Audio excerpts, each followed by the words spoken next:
Hey everybody, it's Stefan, the Old World Gamer, along with Scott Devin Kane. Oh, welcome back to the Retro Indie Pixels podcast. Yes, sir, and madam, and everyone in between. We are back once again to give you your gaming news and Scott's guilty gaming pleasures of games he probably shouldn't be playing, but is. It's meaning he's masturbating to anime chicks. It's cool. You know, about some of them kind of games. But anyway, so we're back again. So how was your gaming week, Stefan?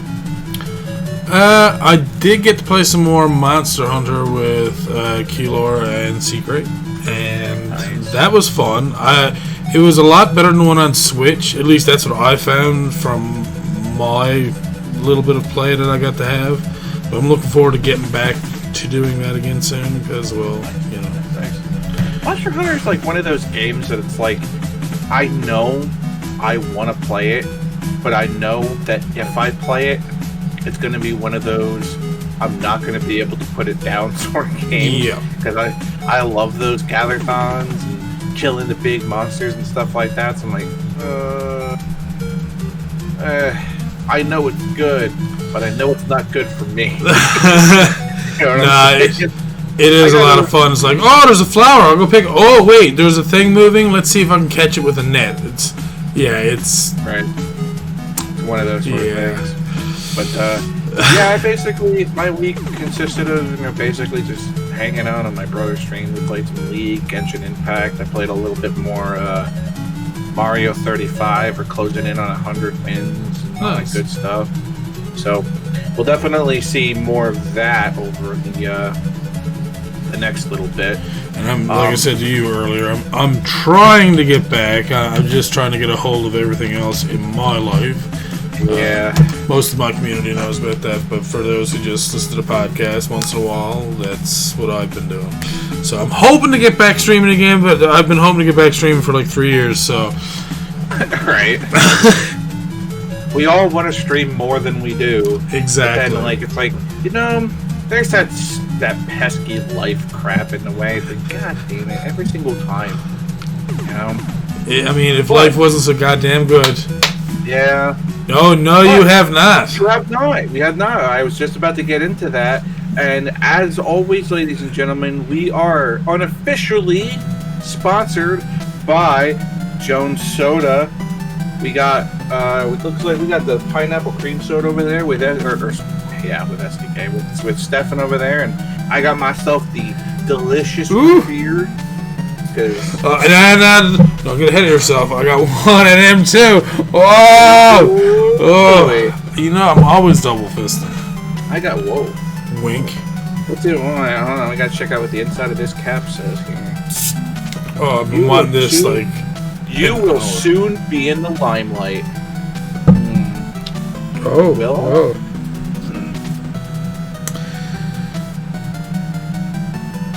Knowledge is knowing a tomato is not a fruit.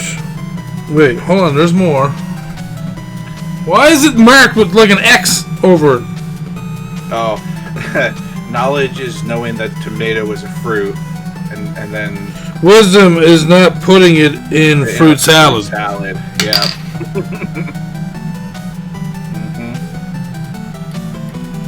Wisdom is knowing that tomato is a fruit. Knowledge is... wisdom is not putting it in a fruit salad. But, But, Jones Soda, man, we love you. The root beer is so good, man. All your sodas are delicious. Every soda, man. I always point out whenever I get the root beer that I am not a huge root beer drinker. But I will drink this root beer all day. And I'm not even just, plugging it or anything like that. That's just the damn truth. Because, probably, in my opinion, the best root beer on the market. Just that, my opinion. Not even just the truth. That's the reason why I look for their grape. I actually prefer their grape over crushed grape. And crushed grape is OG, but I don't know, something about the Jones' soda that just...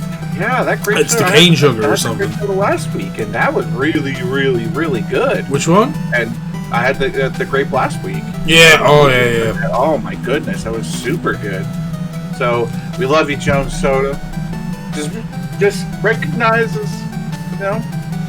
Yeah, put the Retro Independent Pixels podcast, just put it on one of the bottles. Just put it here or something. Like, even that would be cool. Yeah, right? We're down for it. That's it. That's how we should send them in a picture. It's just our logo and just unofficially sponsored by Jones Soda. There you go. We'll get on one of the bottles. We'll get there eventually. We'll get there one day. They will notice us. But anyway, just so you guys know, SDK's news for the week is a little abbreviated because there was a lot of like PS5 and Xbox Series S and X news, and I wanted to bring you some of it, but there was a lot this week, so a little abbreviated. But SDK's news of the week, as always, is going to be brought to you by BG247, DestructDate.com, and EpicGames.com. Which this week's freebie game of the week is Dungeons 3. Dungeons 3 is the latest installment in the popular Dungeons series of strategy games. Build and manage your own dungeon, recruit monsters, and place cunning traps. Dare to conquer the vast overworld in a comprehensive story campaign. Through enticing the dark elf priestess Thalia from the fluffy clutches of the surface world to become his chief lieutenant, the Dungeon Lord has found a way to direct his campaign of conquest from the confines of his underground lair.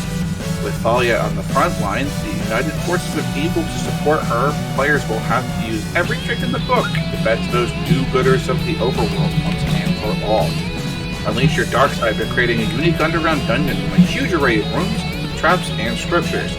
Raise the most terrifying army the world has ever seen by choosing from despicable creatures such as orcs, succubi.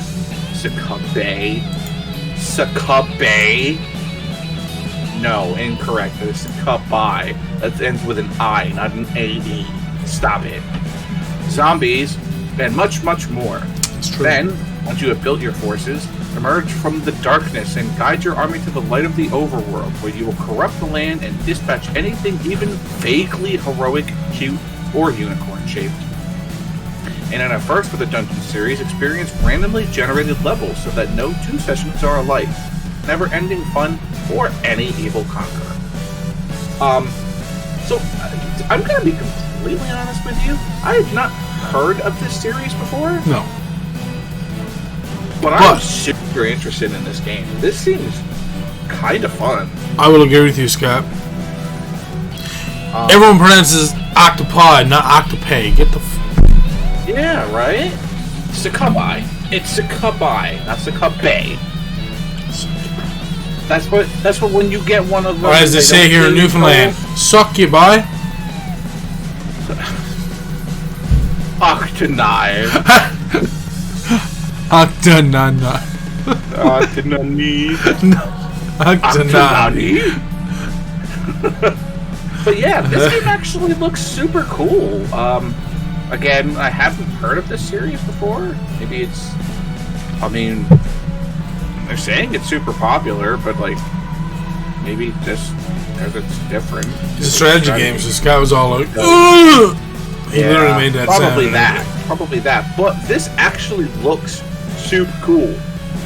So I'm definitely going to download this and give this a try, because it looks kind of fun.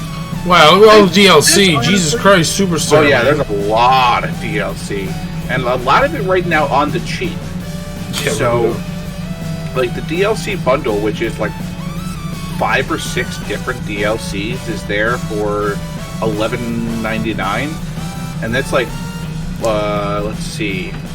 Once Upon a Time, The Evil in the Caribbean, Lord of the Kings, Clash of Gods, Famous Last Words, an unexpected DLC, and a multitude of maps. So it's like, there's a lot of DLC to be had for this game. So it looks like there's tons of stuff to be done with this game. Even if you don't get the DLC, I mean, it's a $30 game for free.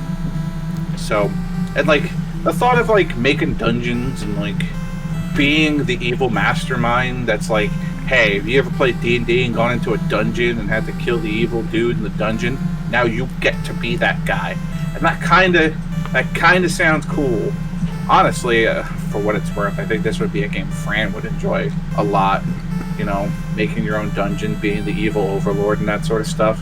I think this, yeah, that look I just got. But yeah, and for what I'm to understand also is that the game's actually like super, like it's like tongue-in-cheek and very, you know, fun and whatnot. And then once you make the ultimate dungeon, you go kill the good guys. And you know, I will say there needs to be more games like that where you're like you were the bad guy and you go get to like go to the countryside and pick out the good guys and all that sort of stuff. So looks like a lot of fun. Again, it's a $30 game for free, guys. So you know you got a lot of value. It's probably a $30 game for a reason. So go get yourself a free copy. All right. How's the Joneses? The Joneses is excellente. Moving on to the root beer already. Yeah, right? I was super thirsty.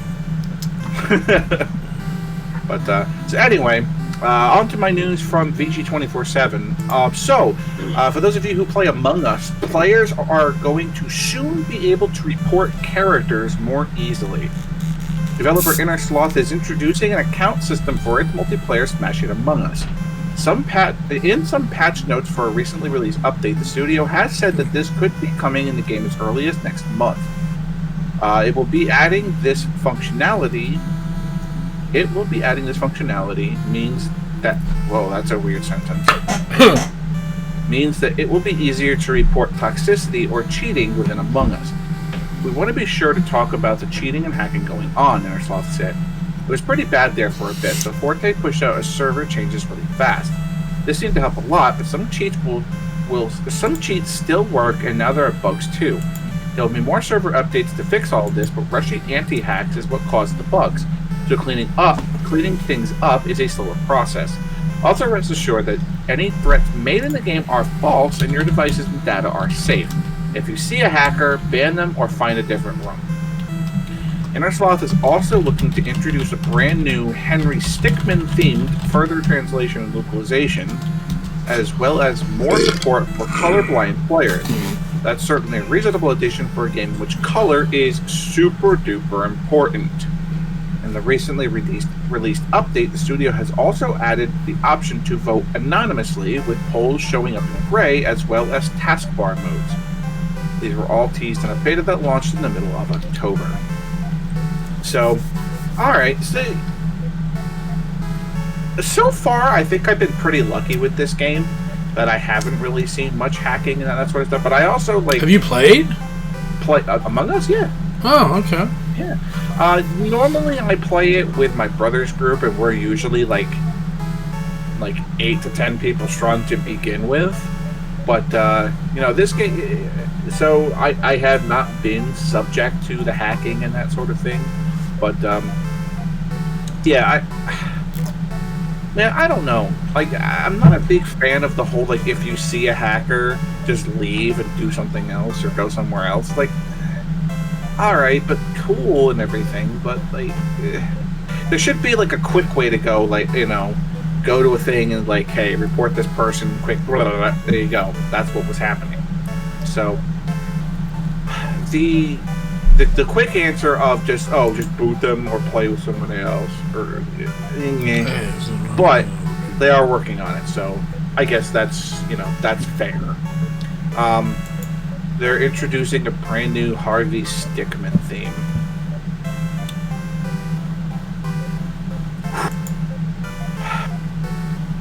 Huh? Yeah. Just also colorblind mode. Yeah. When gray is sus and gray is sus and gray is sus, and then gray is also sus. And also, like, if you are not the imposter and you have wires to do,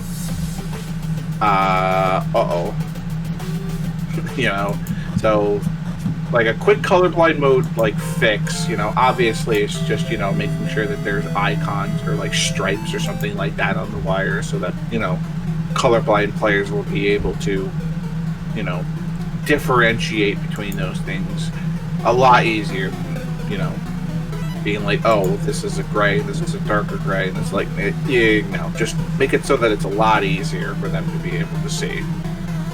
So, taskbar modes, I have no idea. I haven't played since this update because, like, playing,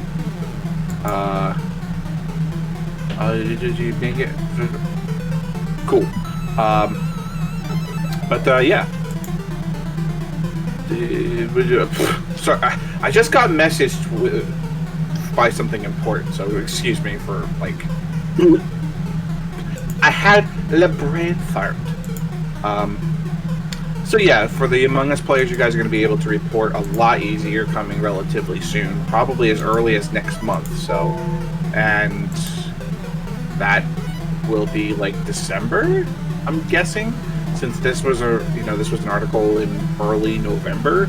So anti-cheat stuff fucked it up to begin with.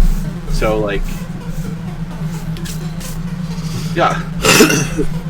I want to be able to give you as much opportunity as I possibly can to use as many as the WTF or Picard WTF or any of those sort of things as I possibly can. I am here to entertain. So give me all the Picards that you can, because I am here to serve. If you know what I'm saying. Anyway, moving on. So, what is this song? Fuck. So, guys, remember when I said something about BlizzConline? About what they should do to make it a success this year? Guess what?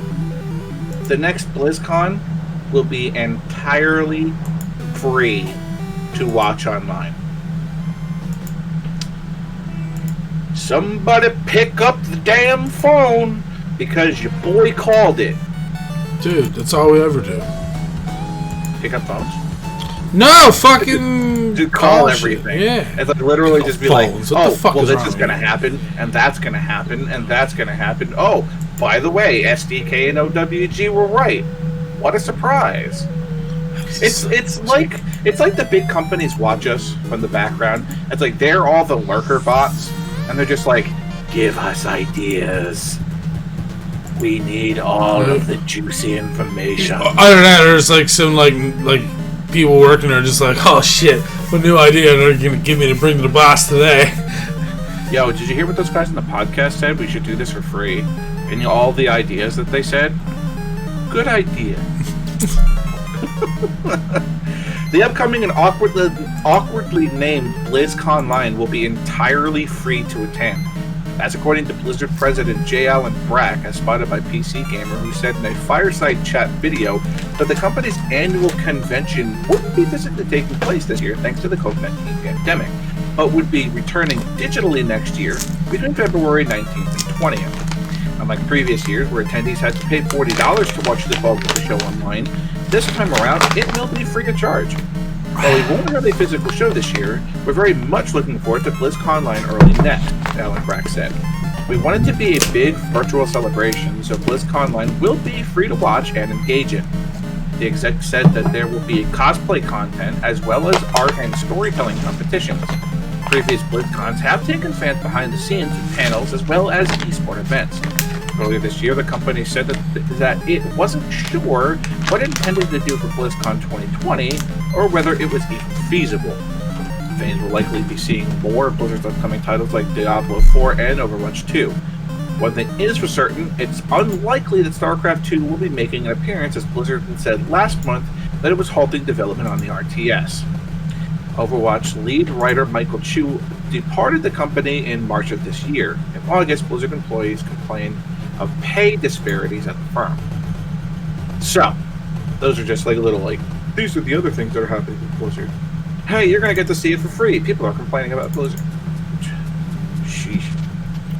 Anyway, so yeah, we'll call that one.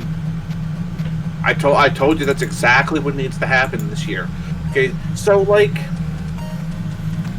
BlizzCon is a thing that, like, you look forward to it every year. If you're like a Blizzard player or you play any of the games, you know, Diablo, World of Warcraft, you know, StarCraft, all that sort of stuff, Overwatch, you look forward to this sort of stuff every year because Blizzard has a tendency to be like a ridiculously generous company when it comes to giving out like stuff at their cons, and even just watching it online, they were always pretty sweet events. And they always had like great panels. They always had like very informative QA because they're relatively good when it comes to like answering the questions that the people have and not beating around the bush so much. But and then when you attend physically, you get all the cool Blizzard swag. So and then this year it's going to be like you don't have the option anymore of going and showing up to BlizzCon. So when that many people all want to be like, hey, well, we want to get on to BlizzCon anyway, offering it for free is definitely going to be the right move for Blizzard, especially since they are 100% going to be showing off Diablo 4. Since they are 100% going to be showing off Overwatch 2. Those two are absolutely on the docket. There's no question about it. And release dates for both of those games, I think, are imperative to know exactly what's going on with those two games. Especially Overwatch 2, because talks of Overwatch 2 have gone real quiet recently. So knowing when something, if anything, is going on with that, it's going to be real important to know when that's going to be a thing. Diablo 4, I'm super looking forward to. I mean, like I've said on previous podcasts, I've been a huge Diablo fan for years. Many years. So wanting to get my hands on more juicy D4 news is like, yes. The new expansion for World of Warcraft is coming relatively soon. Very soon, yeah. So I don't see there being a super huge news update with World of Warcraft, other than adding some stuff to the current expansion that's coming out now, because it'll be like 4 months after the release of the new expansion. So that's enough time for guilds to start farming stuff on the regular. So they're going to need new stuff. The game's already 15 years old, and these players are pretty good at the game at this point. So 4 months is enough for them to completely destroy all the content in the game. It's unfortunate, but it's back in the day, when I used to take my private jet and go to a BlizzCon whenever the fuck I wanted. Those were you guys fucking go all kinds of fucking everything around you. Oh, yeah, I'm in a little shit town, USA. I still fucking drive there. I can't fucking drive nowhere. I am in butt fuck nowhere. Oh, well, I'm in Sweden. Ah, fuck you. Sweden even has shit too. Everyone does. I mean, you don't want to take away from the Swedish shits, man. You can't take away from those.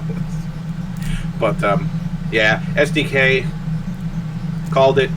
We're getting BlizzConline for free. So somewhere between digitally next year, between February 19th and 20th, which is when it's going to start. I definitely will let you guys know when it gets closer what the schedule of that's going to be, plus like the actual days that it's going to be online. So more news to come.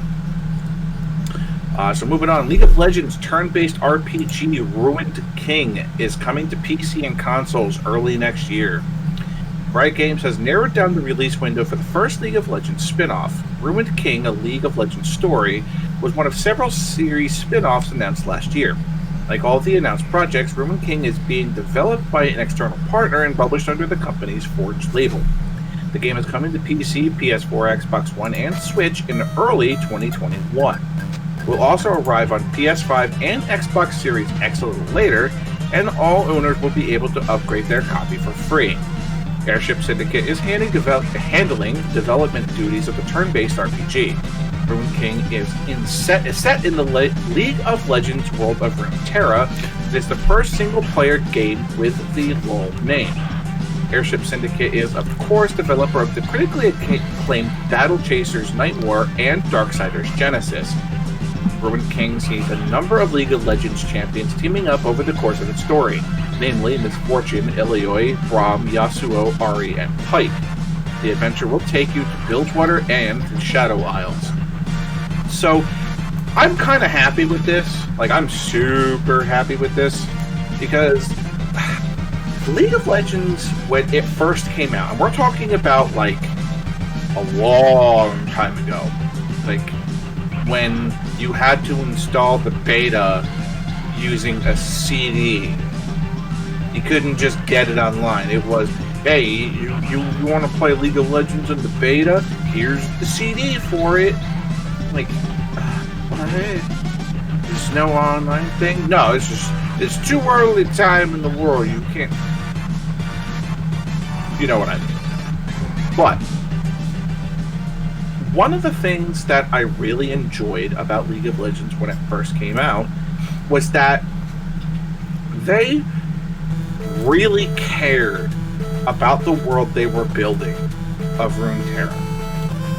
They went through the efforts to have lore stories, to have like mock interviews with their characters, to have a newsletter talking about the things that were going on in the world of Runeterra.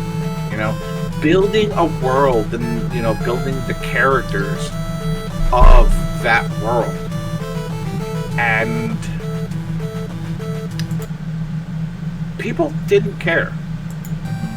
The players who were in that game for the competitive scene were taking League of Legends extremely seriously, who were, you know, looking to go pro with the game and earn all their money and crap like that, did not give a single solitary fuck about the lore of the game. Which is a shame, because everything that Riot ever did lore-wise was always super good. You know? And players who joined the game 4 years into its development, up until now, and I think the game is almost 10 years old now. I think it's actually plus 10 years at this point. Yeah, it is plus 10. It's 11 years old now, as of October 27th. So they just celebrated their 11th anniversary. So the game's been around for 11 years. So for those people who joined it like 4 years into it, have been playing all that time, they don't have that lore. Because players stopped caring about it. Players stopped clicking on it and reading it. And it's a shame, because there's so much good stuff that was put out there. Like, their abilities to tell stories are super good. And when they introduce characters, or like introduce, you know, like they did for the fuck, I can't remember what it was, the Lotus Festival or whatever the hell it was. When they introduced Set, or was it Set or whatever Yasuo's brother's name was, I can't remember. It wasn't Set, but whatever. You know, the story that they did for that event was great. It was fantastic. It was fun, and I wanted to continue playing the game because they gave us more little bits of story. They like dove into like the personal lives of some of the characters and like, you know, how they felt about themselves or you as a player. You know, they recognized the fact that you know, they kind of fourth wall broke a little bit, where they were like, oh, hey, this is a character, you're a player, blah, blah, blah. So it's like, you know, they acknowledged that. And I super, super loved that event. And I hadn't really played League all that much before that, because I had, you know, jumped out of the game. But that brought me back in, made me want to continue playing the game. And for, you know, for other people, it was just like, oh, it's stupid, it's just a way to farm stuff, or whatever. I'll get my skins and blah, blah, blah, and that'll be it. I'm not gonna play. Like, there was so much good stuff. There was so they've been doing that with Guild Wars too, dude. When I was playing Guild Wars, that's the way the game was. Yeah. A lot of people just ignored like a lot of the scenery in the game. They ignored a lot of the lore of the game and stuff like that, and it was actually done fairly well. Like in was it the first expansion? There were the entire Jade Sea literally got turned into Jade. And so, like, some of the battlegrounds that you're, like, fighting a bunch of stuff on is literally the ocean that's frozen jade. So, it's just cool shit like that. And, it's been a while since I played, but I do remember that the lore was, like, something that got me really into the game a lot. And then, of course, everyone was just like, no, gotta have all the fancies. And I'm like, what? Who cares if you got, like, all the swords do the exact same amount of fucking damage, but you want one that looks like this? Like, who cares what it looks like? Right. And that's the thing. It's like, it's a shame, like, how many, like, players just don't care about, like, even, like, games like World of Warcraft, where it's just like, oh, it's all about the numbers. It's all about getting the best gear. It's all about doing this. And it's all about the raids. And who cares about what, you know, why we're doing this raid? We're doing it because there's better gear in it. It's like, then, like, what the hell's the point in continuing the story if these players just don't care? Yeah. You know? They continue doing it for the people that do, but for the people that don't, you know, it's just like, oh, I paid my subscription, I'm getting my gear. You know? And it's a shame. And I'm telling you, I can't wait for this game. And when this game comes out, rest assured, my ass is going to be in this seat playing this game because I love the lore of League of Legends, and I can't wait to see how this goes. And, like, Miss Fortune is one of my favorite ADCs in the game, but it kind of looks like by the trailer she's going to be, like, the main character of it, maybe, and I'm A-okay with that. So, sometime early next year, they said.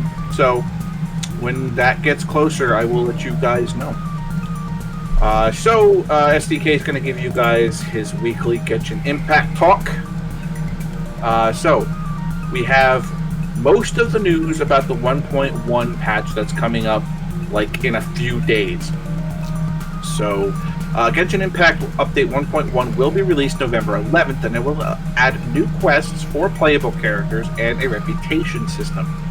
New characters for Genshin Impact include 2 5-star and 2 4-star characters. The new quest will wrap up in the Leeway chapter, and you can wrap up the Leeway chapter, and you can also expect character-specific side quests, according to IGN.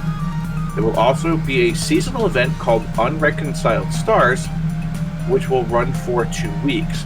In it, you will fight against a sudden and terrible catastrophe threatening Teviot. Yes, what I said. You can also expect various quest challenges and rewards, such as 4-star character official. The update also includes a new reputation system that provides a rating for each of the game's cities. You will gain reputation by completing activities, and there will be region-exclusive rewards. The new items will be added, and these includes a portable stove, treasure compass, Oculus resonant stones, which will show where the animalculi and the geoculi will happen to be. You'll also find a portable waypoint and a wind catcher, which creates wind currents. It was also confirmed that the game will be fully playable on PS5 on November 12th, with improved graphics and faster load times. Genshin Impact has grossed over $100 million in revenue worldwide since its release, and a new region called the Dragon Spawn will arrive in December. So, let me go over this here. The fine teeth game. 2 new 5-star and 2 new 4-star characters. Alright. Cool. I know Child is going to end up being one of them. And what's his face is going to be the other 4-star character. The Child has a name, sir. Raiden farting on his fucking name. Zhongli is going to be the other 5-star character, I am assuming. I don't know. Diona and Xinyan are going to be the 4-star characters. Yeah, okay. Xinyan and Diona are going to be the 4-star characters.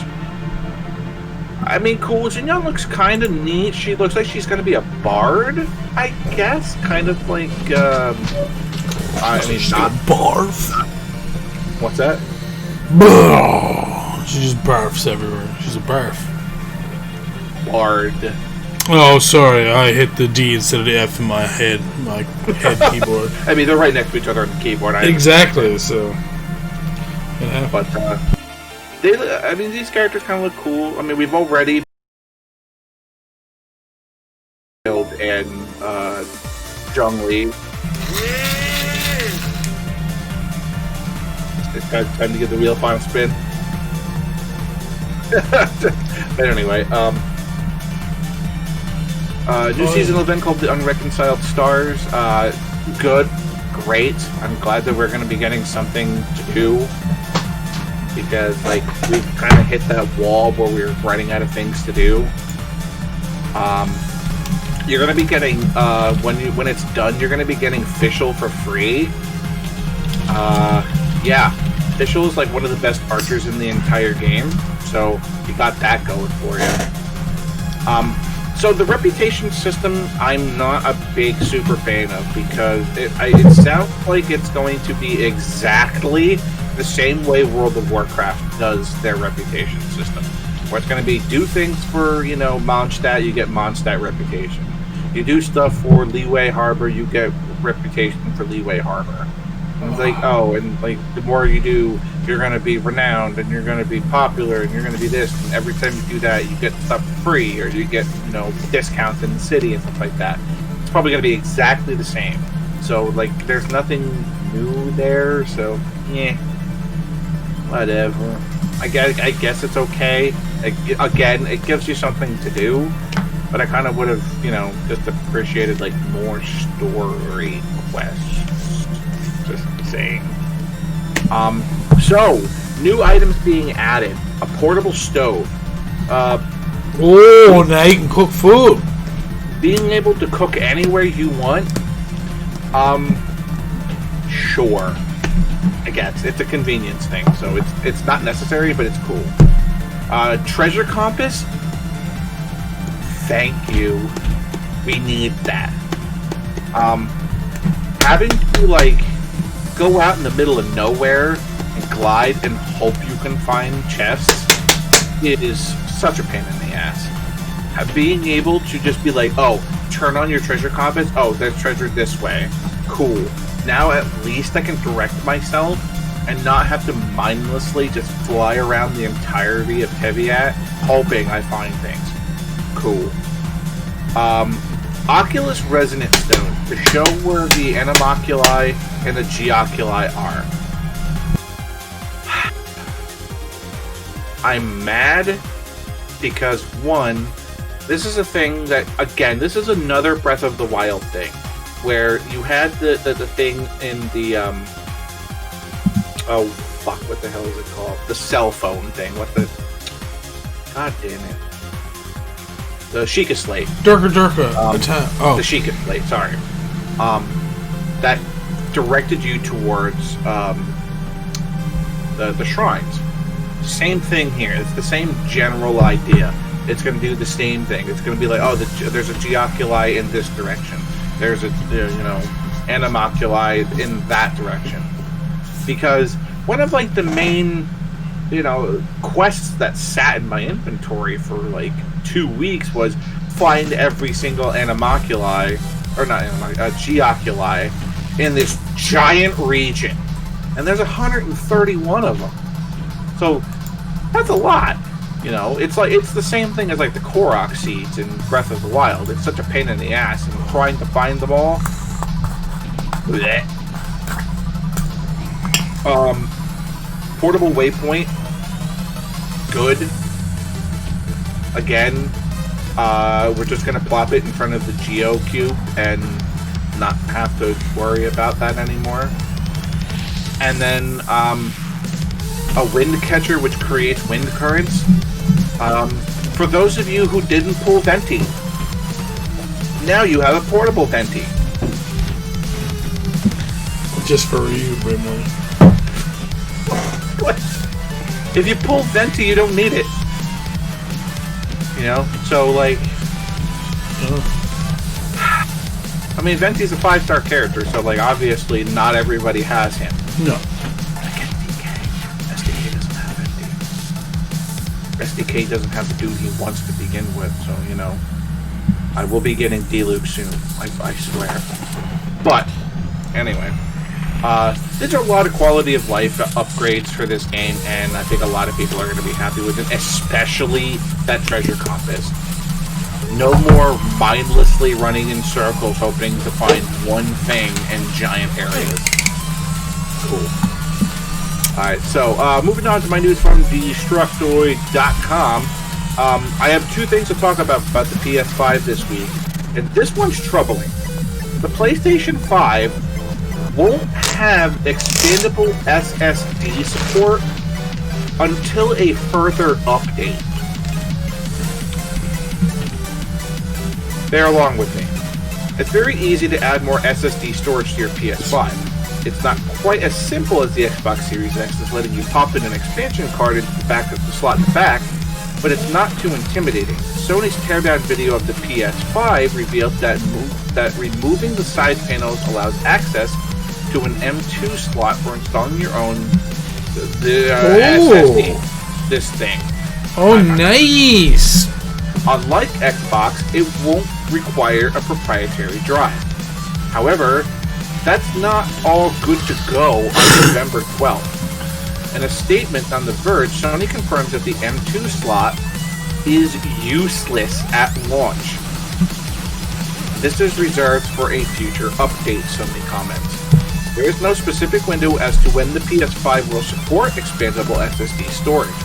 The Verge says it's because the NVMe SSDs need to be fast, hitting more than 5.5 gig per second of bandwidth, thin enough to fit into the SSD bay, and compatible with the Sony I/O controller.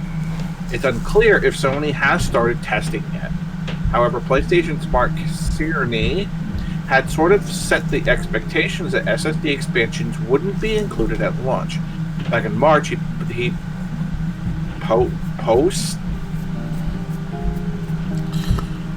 posted that probably come past launch. Listen, guys, posted. Don't you forget it. It probably never.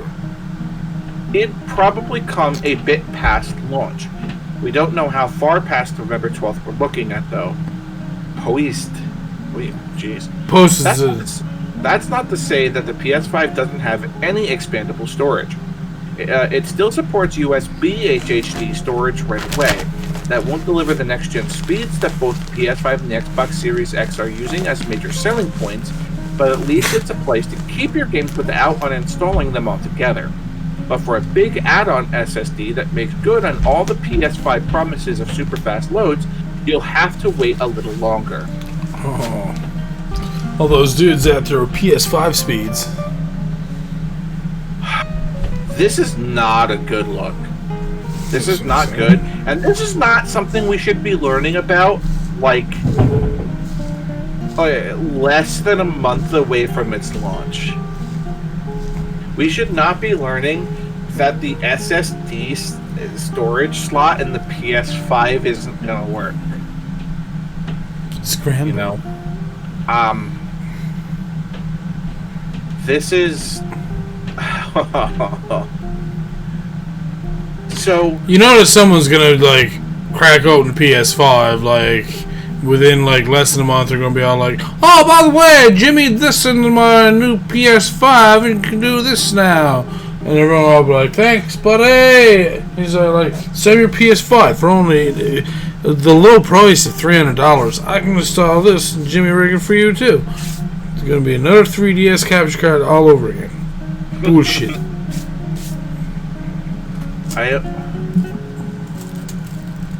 It's not. November 12th, man. That's next Thursday. This comes out next Thursday. And the M2 slot doesn't work. And they're not being specific as to when it will. And that's literally, like the article said, that's one of their selling points. Like, oh God. Like, how do you do that? I don't understand. It's just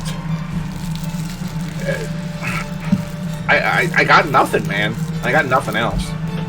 So for those of you who are thinking about picking up a PS5 or are going to pick up a PS5, you know, just to hold up on buying any of that, you know, that SSDs, whatever the P Clay 4.0 NVMe SSD or whatever this is.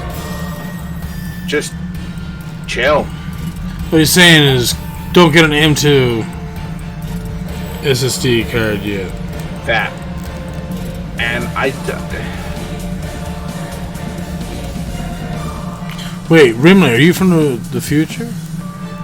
Because you were M4. I mean, they're talking M2s, so I mean... Right? Damn. He's from the future.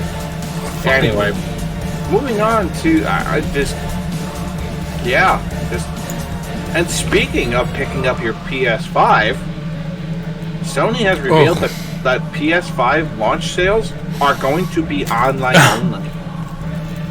Yeah. This is coming in hot, but Sony is warning fans not to expect physical PS5 sales this year, meaning the typical camp out for your next-gen system routine is right out in 2020. Sony's Content Communications Senior Director, Sid Schumann, shared the news this morning, explaining that in the interest of keeping our gamers, retailers, and staff safe amid the pandemic, they are confirming that all day-of launch sales will be conducted through the online stores of our retail partners. Excuse me, don't plan on camping out or lining up at your local retailer on launch day, Sony reiterates. Be safe. Excuse me, I got hiccups, I'm sorry. Be safe, stay home, and place your order online. So what happens if you pre-ordered a console at a store already? Sony said that you should still be able to do so at a designated appointment time under the retailer's safety protocols. They state that you should confirm this directly before the day of. As we rush headlong into winter and the shopping season, this move is completely expected. We suspect a lot of other retailers and manufacturers will alike follow suit. Except GameStop.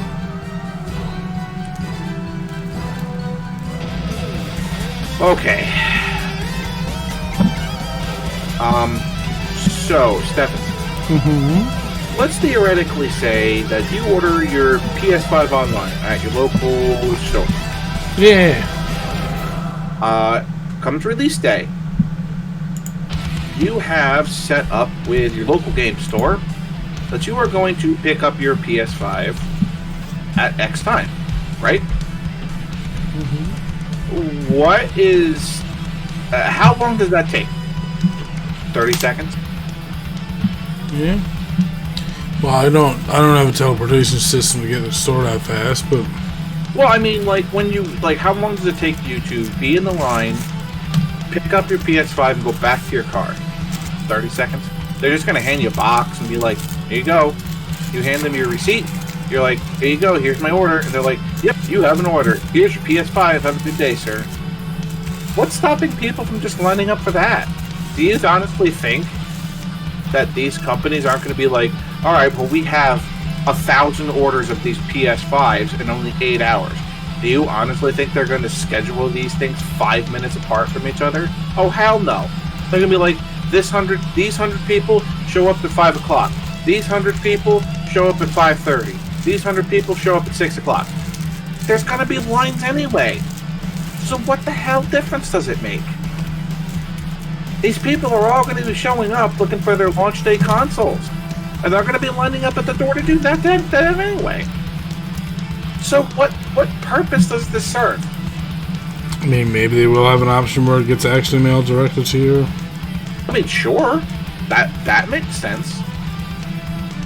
But, like, that would mean that you're not getting your physical copy the day of release. That would mean day of release, they're shipping it to you, which takes however long that's going to take. And that doesn't mean you're going to guarantee to get your thing. I mean, things get lost in the mail anyway. But if the physical stores are going to have the physical copies, frankly, if I bought it online and they can say you can come pick it up, I'm going to go pick my stuff up. You know, I'm not going to let the chance of my new $500 console to get lost in the mail. No, thank you, Samuel. I don't think so. I don't care. They're the ones that send it. They're the ones that have to have it insured, not me. I mean, sure. And if something happens, it's on them. But I want my damn console. You know what I'm saying? Yeah. I mean... Well, actually, no. Because I don't buy consoles new anymore, dude. They cost way too much. I might as well just wait until you guys are... Well, except for fucking Nintendo. Switch and fuck... They're all doing it now. I don't like that either, Scott. That's kind of pissing me off. I'm not going to lie. What's that? Oh, Switch has been out now for a couple of years. How much Switch? Same as it was when it was released. I'm like, what? No. I'm like, how about a bundle? It's all like, oh yeah, but you'll still pay for games, same price. I'm like, that's not a fucking bundle anymore then. You're just giving me... Stop fucking around with me, Nintendo. Yeah, but you can get your $300 Switch and the $60 Mario Kart or Mario Kart 8. It's $359.99, man. Yeah, that's what I'm saying. Deals, man. You gotta think of this stuff. Deals. Jeez. Anyway, we're done with the PS5 news for the week. Anyway, are you sure? Moving on. So, for you Final Fantasy fans out there, Final Fantasy IX is launching a physical copy for the Switch in Asia this month. Damn. Square Enix is at it again with their Asia-exclusive physical Switch cards. This time it's the beloved Final Fantasy IX being immortalized in physical form once again, which is just as well since this game should never be subject to legacy systems and digital storefronts that will eventually die out. Instead, it will live on and switch beyond the confines of the eShop, but only in certain regions. Square Enix Asia's Facebook account has confirmed that the physical edition of 9 will arrive on November 27th, which will allow for English language support on top of French, Italian, German, and Spanish. Note that this release is region free, so if you're keen on importing it for $49.99 plus fees, you can play it on your Western Switch. This version will retain the booster system as well as the high speed and no encounters toggle that were born out of the Final Fantasy VII PC release and beyond. So yeah, as long as you can read one of those languages, you're good on importing this one and enjoying it forever. Damn. Just remember to charge your Switch battery regularly in the decades to come. So yeah, I mean, awesome. I'm super please. Probably doing this. You know, again, it's like it's the whole thing that they said. You know, like Final Fantasy IX is already available on the eShop for the Switch, but that'll eventually go away.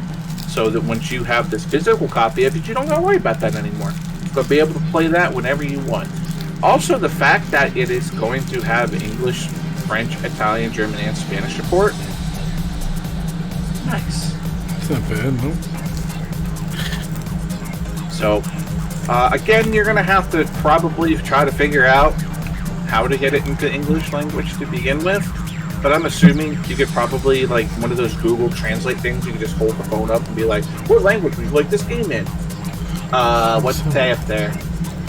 English, please. Whoop, done. Some assembly required. Right. I only just caught that now. Corp's got a couple good ones. Actually, this story, or news story, reminded me of that earlier this week. I was moving some stuff around in our storage room here, and my mom was saying that there was some games and stuff here, and I did manage to find a box with like a bunch of Xbox 360 and some PlayStation 2 games, and then in amongst them there was a bunch of DS games, and one of them was Final Fantasy 4, and it was pristine. I was like, ooh, deadly. Opens it up, no game. All the games were gone for the DS games. All the other games were there. But I did manage to get an extra OG Xbox, and I got a silver PlayStation 2 Slim. So that was quite a nice little find. I was quite happy that was here. And apparently there is another Xbox 360 somewhere. So I was like, all right, I'll take that. Yeah, Final Fantasy IX is going to be coming out November 27th. So keep your eyes open for that if you are a fan of the series. So I'm going to go over a couple numbers here. So Nintendo Switch is now up to 68.3 million units worldwide. Nintendo has revealed its latest financial earnings report, which reveals that the developer-publisher has sold an impressive 6.86 million Switch consoles in the quarter ending September 2020. This pushes the lifetime global sales of the hybrid platform past the 68.3 million mark. In addition, just under 50 million games were sold on the platform during the summer season, with worldwide lockdown legislation no doubt playing a part in the surge in in-home gaming. Accounting for the boosted sales, Nintendo has altered the forecast for the current fiscal year, raising its initial target Switch hardware sales from 19 million to 24 million, a prediction that the company was hesitant to make earlier in the year. 2020 has been a good year for the Switch platform, with steady hardware sales alongside the launch of successful new titles such as Animal Crossing New Horizons, Mario 3D All-Stars, and Paper Mario The Origami King. Microsoft and Sony prepare their powerful next-generation hardware in 2021, the Switch will occupy a cozy spot where it will continue to be enjoyed by millions upon millions of video game fans worldwide. So, outside of the, I think the 3DS family, the Switch is now like the best-selling console, like of the home consoles, I should say. It's outsold the NES, it's outsold the Super NES, it's outsold the GameCube as a joke. It outsold the Nintendo 64. What do you mean out of the home? What other type of consoles are there? Like the commercial, like the work consoles? They're considering the 3DS and the 3DS family part of the console sales, and also like the Game Boy has outsold everything else. Like the Game Boy and the Game Boy Advance has like vastly outsold everything else. And when it comes to like the physical hardware, the only thing that the Game Boy and the Game Boy Advance has not outsold is the PlayStation 2, which has like 150 million consoles sold or something like that. It's a huge number. It was a crap load. And Switch has a long way to go if it ever wants to even consider getting to that. But I really think that you know, how much the PS2 sold had everything to do with how long it stuck around. Like the amount of time between the PS2 and the PS3 was like, it was a while. And but the distance between PS3 and PS4 wasn't nearly that much. But yeah, I mean, I feel that the Switch will eventually make it to 100 million units. Eventually, especially like if, you know, this whole lockdown and like the you know, careful lifestyle is going to continue for any amount of time. I think if it happens again, like a big lockdown happens again, because I mean, I guess you guys are, well, no, because I'm still watching Bald Nate's channel once in a while, and I see all the feeds of like highways and stuff, and there's always shit tons of cars. So I mean, I don't know, when we got locked down, it was like literally no one was around at all. It was crazy. Yeah, it felt empty. Like, have you guys experienced that yet? We did for a little while. Like, there was a point in time, like when it first started, like even like when, you know, we had to go to the store because, you know, you eventually have to go and get food. Yeah. You know, like being on the road literally just by yourself is like, it's crazy. Yeah. It's like, and when you go to the store and there's like 5 cars in the parking lot, you're like, oh shit. You know? It feels weird.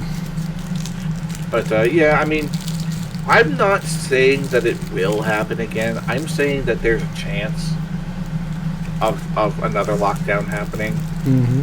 But if it does, I think it's I hate to say things like that, or like I'm going to say, but it's just like it's just the straight truth is that these lockdowns for like all of these gaming companies have been super good, and I'm hoping you were all understanding what I'm saying. Oh yeah, no, and they should, because I mean we've had plenty of stories of indie devs who said the exact same things, like on Twitter and stuff. Like, if anything good has come out of the whole COVID lockdown thing, is that people have been able to stay home, which means that as an indie dev, you now have all the time in the world to develop your game as much as you want without the stress of everything else that's in your life. Because, like, okay, if you're an indie developer, but you're technically the stay-at-home parent while your partner's the one who's at work making, more of the wage and stuff, well, now they're at home probably working from home, or might not even be working at all, which means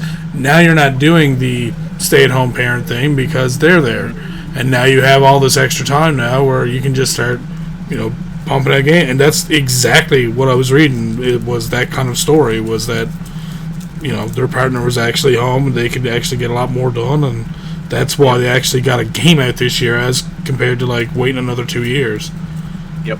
So that's, I mean, there's a lot of things, and good and bad, that came from it, and I'm sure it's going to keep happening at some point. And honestly, with the way that Nintendo's been going here recently with the types of games that they're releasing and their choice, and listening to fans and finally paying attention to what we want and what we've been saying for a while, they're probably just going to be like, oh, it's Christmas time, or oh, it's next summer, let's put out the new Metroid that everyone wants now, let's put out the new, there was rumored that there might be a new Super Mario RPG coming out, which people would shit their pants over that. Like, oh, God, there's so many things that Nintendo could do and have hinted at doing that, could mean a lot to a lot of people, really. Oh yeah, absolutely. So like, there's like the silver lining to literally everything is that like gaming companies are doing better than they ever have, and that's good for us. Yeah. For the gamers, that's absolutely great for us, because one, that means that these companies are going to be more willing to do more things, and two, during that whole thing we had a lot more time to sit down and game. Mm-hmm. So I mean, what I was saying is that now, with the release of all these good games that they're talking about, and on our lockdown, like, yeah, no, they're going to push 100 million so fast again. Mm-hmm. Also, hi, Barnacle Collector. I seen you earlier. I just didn't say hello. I don't know why. I was being an ass or something. So, anyway, speaking of other numbers, Super Mario 3D All-Stars has already sold more than 5 million copies. While there are still many questions as to why Nintendo would limit the availability of Super Mario 3D All-Stars just to 6 months, there's no denying that it's been an effective sales tactic. After seeing big pre-orders and demand for the game back in September, we finally got a look at just how successful the launch was. Today, Nintendo revealed the game has sold 5.21 million copies worldwide since its release. Its success is just one of the highlights from Nintendo's most recent quarterly statement. Paper Mario Origami King has also proved to be a hit, moving 2.82 million copies since launching in July. Animal Crossing New Horizons is also still showing its legs, selling nearly 4 million units just the last quarter. According to Nintendo, 20 different games have sold more than 1 million copies for the Switch in just this fiscal year. That's crazy. Like, just so much, and like 5.21 million copies of this. It's right here. Yeah. I will say, like, this is a great. This right here, this game right here, was genius on Nintendo's part. One, because there is a generation of people that have not played any of these 3 games. Mario 64, Sunshine, and Galaxy. I was in the generation that had all 3 of these games, but I never played any of them. Because while all that stuff was coming around, I was a PlayStation kid and, was doing all that. But, and also for like all the people that are looking for those games just for nostalgic value, who did play those games, you know, and Nintendo, I will say, they're smart when they did this whole, oh, this is only going to be a 6-month exclusive. You better get it now before it goes away. All right. I've said this before, and I'll say it again. Nintendo is absolutely full of shit. These games aren't going anywhere. Maybe Mario 35 might disappear. I don't know. But Super Mario 3D All-Stars, there's no reason to limit it to 6 months. If the games are selling that well, why get rid of it? Well, Scott, I mean, if you think about it really, why do people love pumpkin spice lattes so much? And they're all like, fuck, it's October, November, I have to have these pumpkin spice shits everywhere. And then all of a sudden they're taken away and they're all like, oh man, they're all gone. I have to wait another year. But the fucking people do that shit, and I don't know. I think Nintendo's just going to do stupid shit like that over and over again. That could be their next choice. Because if they make and they follow through on that, though, Scott, think about it. Think about what that does all of a sudden. Oh shit, Nintendo's fucking serious. Alright, now I gotta buy this game. Because they said this next one's gonna be fucking on too. Now I'm not gonna fucking waiting around because I'm gonna lose my chance. So now everyone's rushing to go and get it. And then next thing we'll know is like, oh, by the way, just like the Amiibos, we don't have enough of these games made yet, so better get them now before they're gone. Again, like, then what? Why would you limit the amount that you would make if you only have a limited time? And I honestly think for Nintendo, the next one of these things that they're going to do is going to be Metroid Prime. And by the way, physical copy of Metroid Prime Trilogy for the Switch, but it's only going to be for 6 months. And by the way, guys, don't forget, Metroid Prime 4 is coming. So if you want to get in on this game, hey, 6 months, you can get Metroid Prime Trilogy. Oh, you know what would be even worse, Scott? A fucking collector's edition that has Metroid 4 and the other 3 all bundled together. Oh boy, that would be a badass. Like, have it come in like a fucking like Samus helmet or something.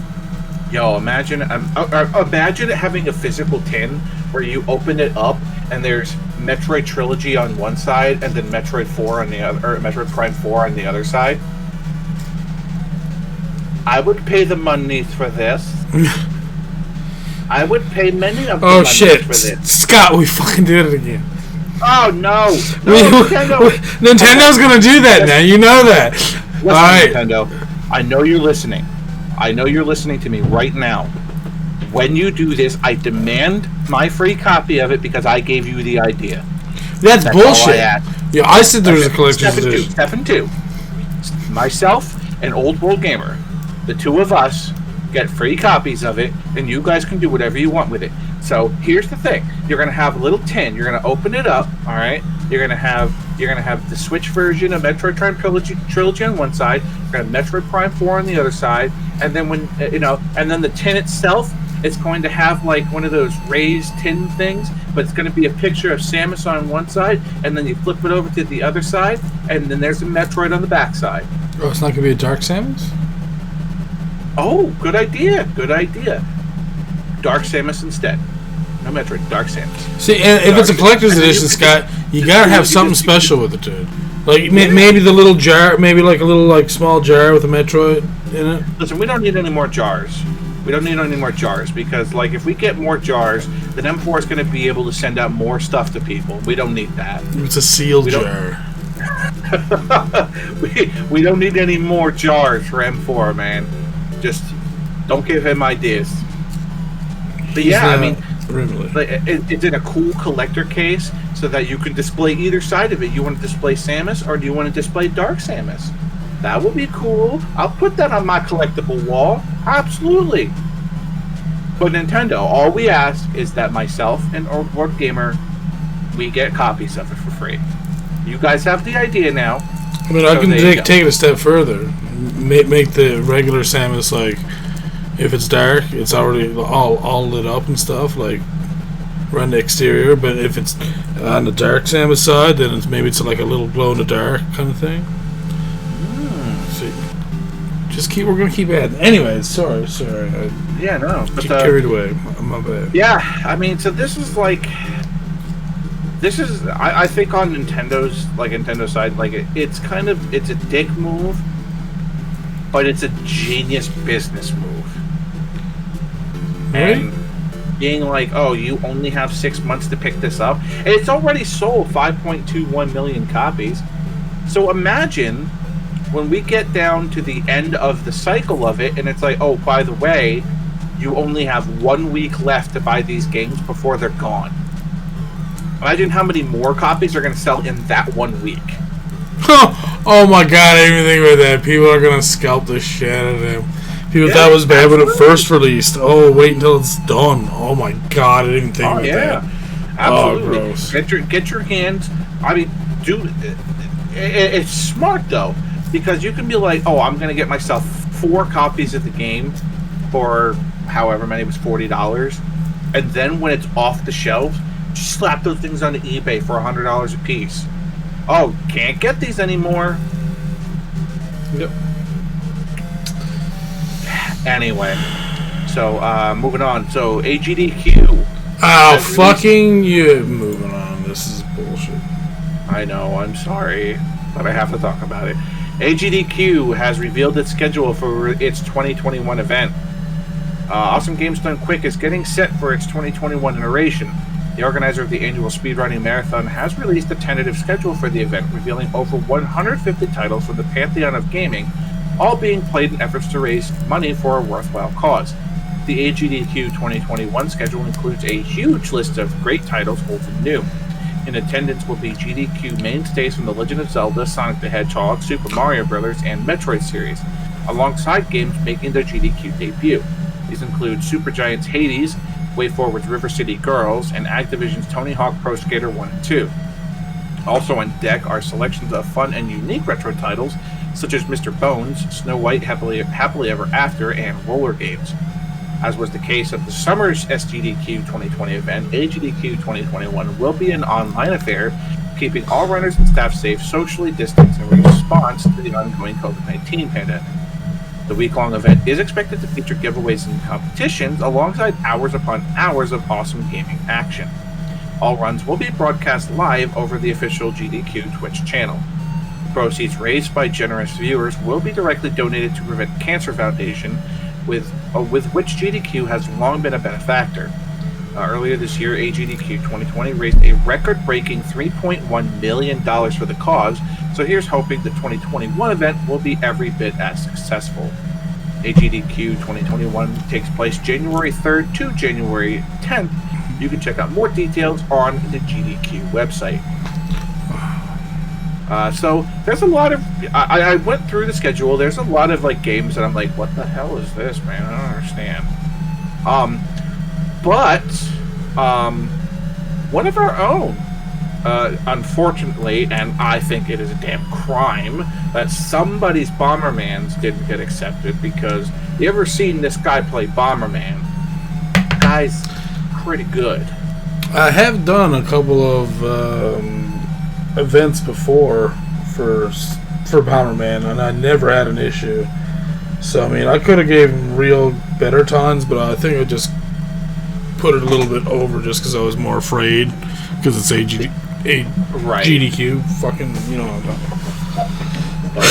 talking about. One of our own, Chicks42, is going to be running Metroid any percent. So good luck to you, my dude. Indeed. Can't wait to see that.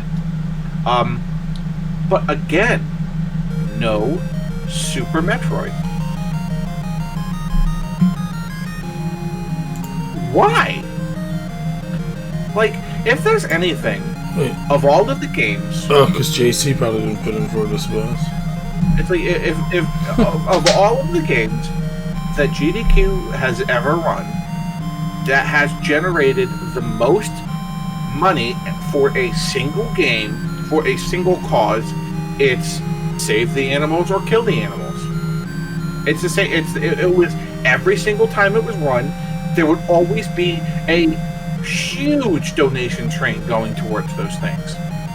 So it's like, why not include the game that's literally going to make the most money? I don't get it. Maybe there's a reason. Maybe it's just like the runners of Super Metroid are just like, now we don't feel like doing it. I get it. But like, man, I would do anything to get those games onto the streams, especially for as much money as those bidding wars make for Super Metroid. I'd be on that. Like, whew, absolutely get in on that. But yeah, you can go over to the GDQ, the website, to check out the schedule that this event will be placing in the first week of January. So, remember how I was telling you guys that the 3DS is dead? It's not quite dead yet. Because if you sign in to the Wii U or 3DS eShop once a week, you can get yourself free My Nintendo Platinum points. I'm stretching things, but you know. Now that physical rewards are returning to My Nintendo, there's an actual reason to use the service again regularly. Thing is, if you've been neglecting it for a while, you may be logging into 0 platinum points, which really doesn't help you pick up 600 point cost rewards. We've shown you a few easy ways to earn points over the past few years, but there's one fairly innocuous mission that a lot of people are probably ignoring right now: the Legacy System mission. Well, we have no idea when Nintendo will actually release that this mission exists and realize that this mission exists and turn it off. For now, it's ready to claim every week. All you need to do is log into the Nintendo eShop on a Wii U or a 3DS with the same My Nintendo linked account, and you'll earn 30 platinum points per week. Whoa. That's literally all you need to do. Just sign in for a few seconds, and you can earn 120 easy platinum points per month in addition to whatever else you're bringing in. My Wii U is still hooked up, and I keep my 3DS fully charged on a dock near my bed with a docked Vita. So this is super easy for me to remember. It's not every day I get to write about the Wii U and the 3DS. If there isn't a reason to, I'll invent one. So, yeah. So, if you have your My Nintendo account linked to the same account that you used for your 3DS, for your Wii, or whatever, all that stuff, if you're still, just go onto the eShop, get your points, and then turn off your 3DS for a week. That's all you gotta do. Once a week, open up the eShop and be like, whoop, there you go. So, 33 points a week, 120 a month, and especially with Nintendo being like, oh, hey, by the way, you know, we got physical stuff now. It's a reason to go and check it out. So, last thing SDK. Excuse me. Ooh. Last thing SDK we're going to talk about this week. DragonQuest 11S has a 10-hour definitive edition demo on PC, PS4, and Xbox One. If you're in the mood for Dragon Quest XI S and want to get a head start on December's definitive edition release, definitive edition release for PC, PS4, and Xbox One, there's a meaty new demo on all 3 platforms. The demo spans the entirety of the opening chapters according to Square Enix, and apart from being able to transfer your file to the full game, you'll earn 3 stat-boosting Seed of Skill items as a bonus. It's pretty wild to think that a demo exceeding the length of and quality of full-length commercial games. There's a lot packed into this version of Dragon Quest XI, hence the long-ass name. Dragon Quest XI, Echoes of an Elusive Age, Definitive Edition S.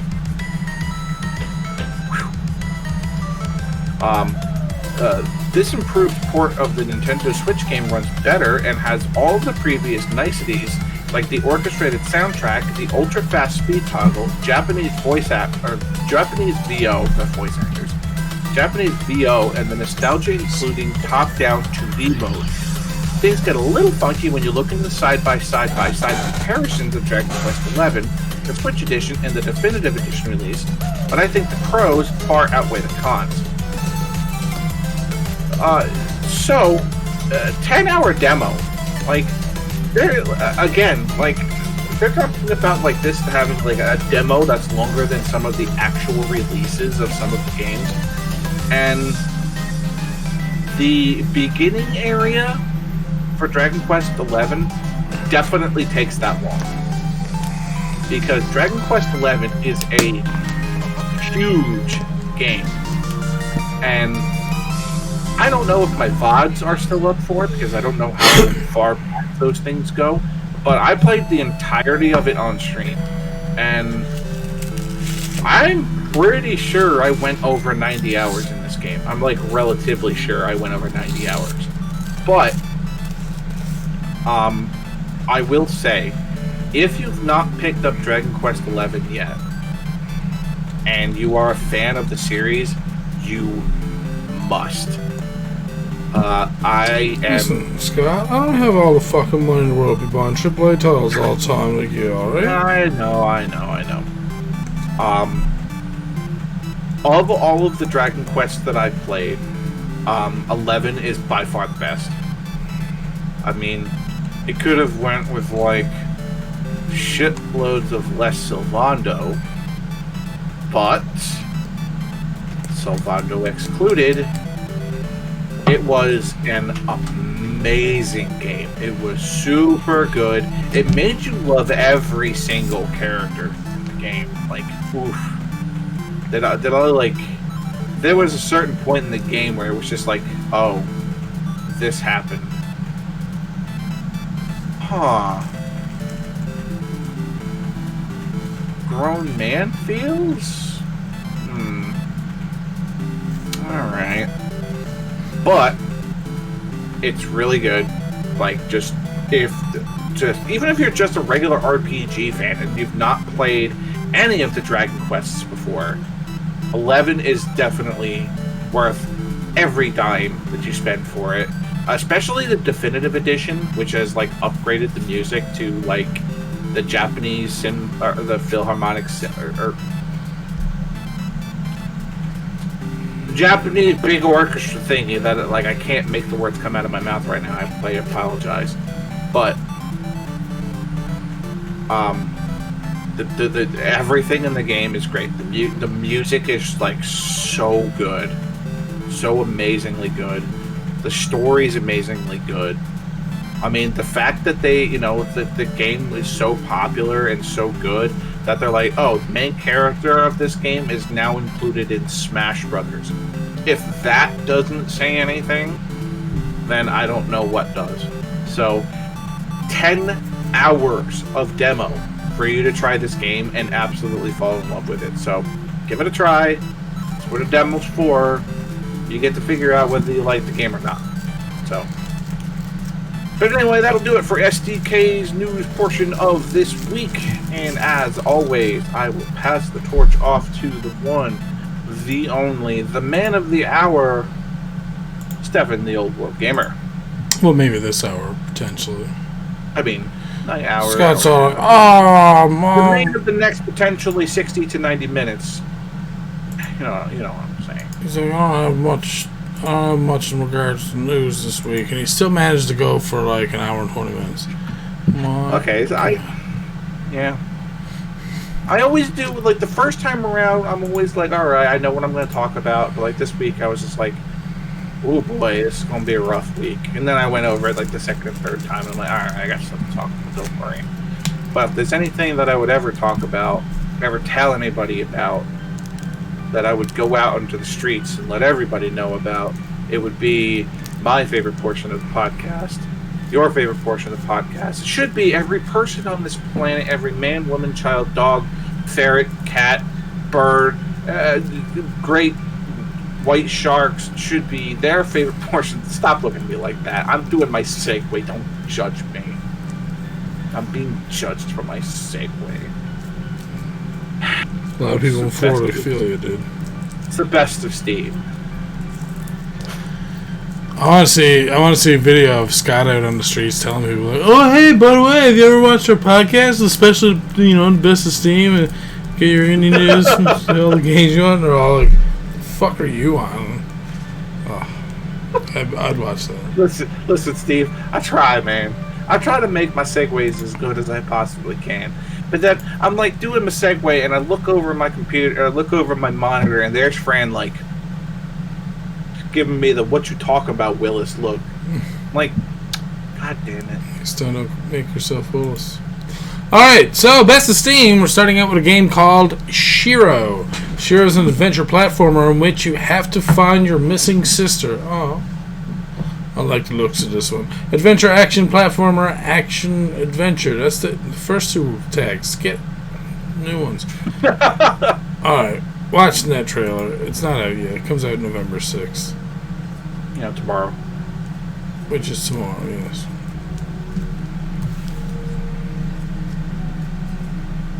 It won't be tomorrow when people watch this later.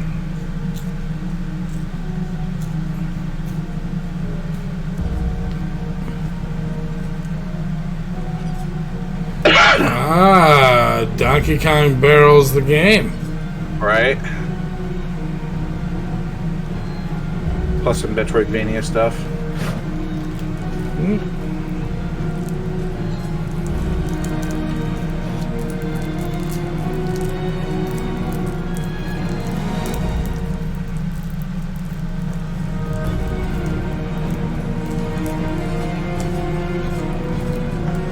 This is like Donkey Kong Country meets Celeste.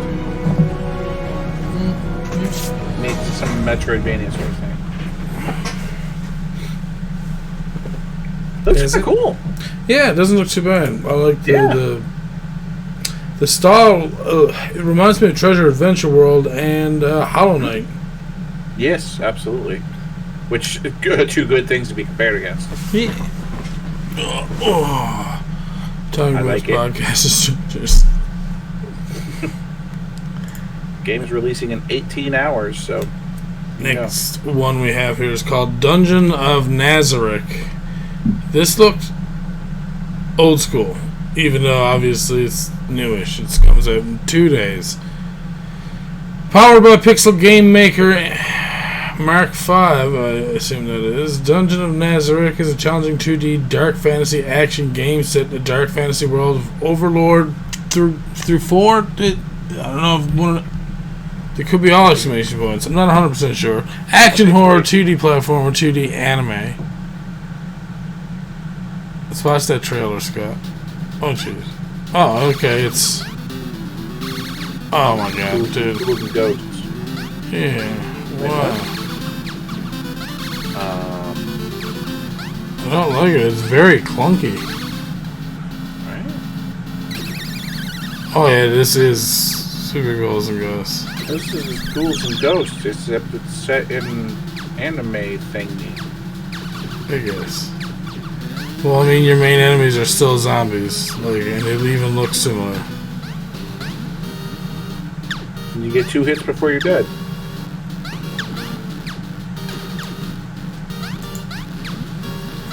Oh.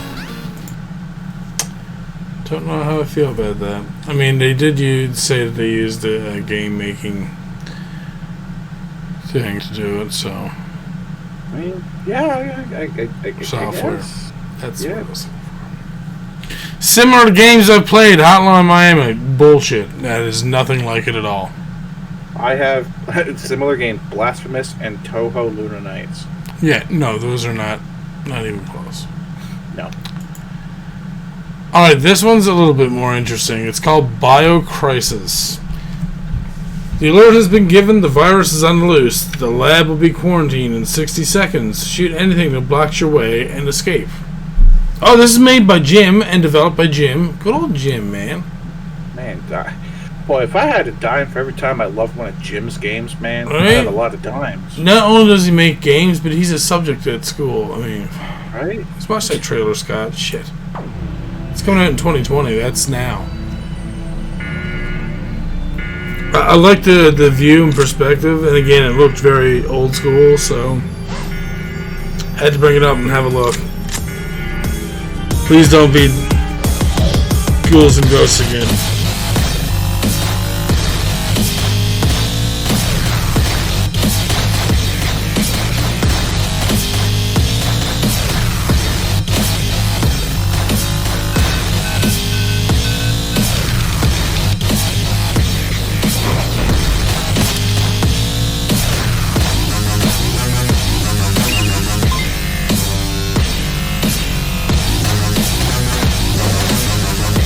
Okay, it's like a progressive zombie shooter. That's kind of cool. I won't try this.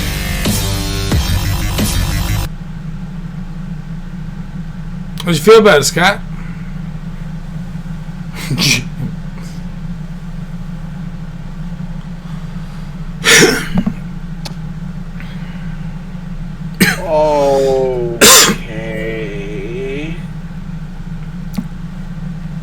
Okay. Sure. I mean, it's still kind of like basic. There's obviously arcades do the same type of thing, but Yeah. I liked it better than the last one. That was a clunky version Yeah. of Ghouls and Ghosts. This one, say at least this is more original, without seeming Yeah. like it's like something else. There was an arcade game. I can't remember what the hell it was called. Where you had like the Uzi on the thing, and you had the little thing on the side, and you were like in Vietnam or something like that. The hell was that game called? I'm not sure. My There was a brother- bunch of those. Terminator had one of those. Operation Wolf, I think that was called. Could have been, yeah. Somebody fact check that for me. I think it was called Operation Wolf. Yeah, see if there's any fat on it. What's that? No, I'm just fucking. I don't know, but like it seems a little slow, you know? Like Yeah, but I think some of the zombies, depending on what color suit they wear, to take more hits. So you kind of got to plan out your hits and reloads at the right time, so you don't just like get your face eaten out. yeah. So there Well, looks I mean- like there is some like actual difficulty to the game too. So Right. I mean, for what we saw, it's like it's a little shaky, but like it could be all right. Our next, I would have to look oh, at myself. this one seemed a little bit more interesting. Cybergeist. Cybergeist is being hunted by the cops unfairly. His alleged crime? Being an android with the burst mode. Help him escape as long as you can in this cyberpunk-themed endless runner. Collect the burst spheres, activate the burst mode, and destroy them all. That comes out also tomorrow. Peter! How's it going? You slid in? Gross. You should be asking the podcast audience if it's alright to slide into them. This is action, casual racing, arcade 2D anime, trailer time. Let's go.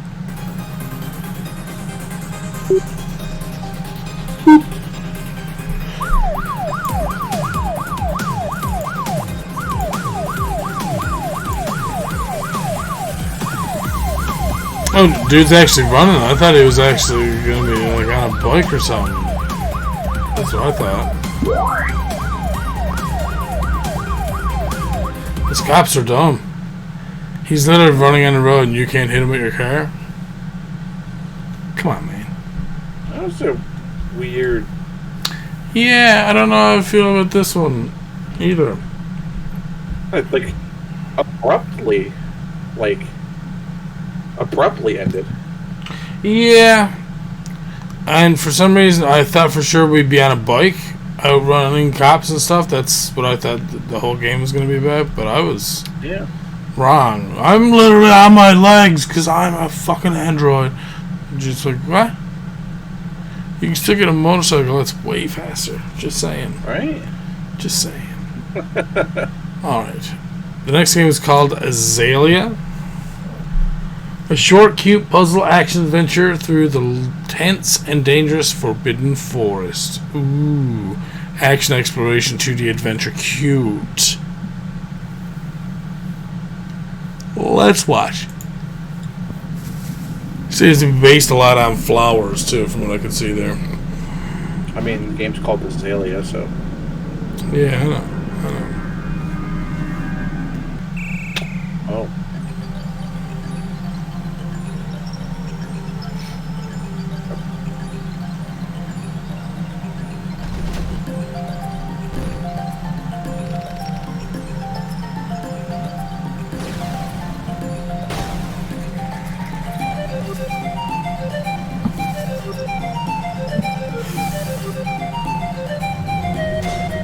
up here?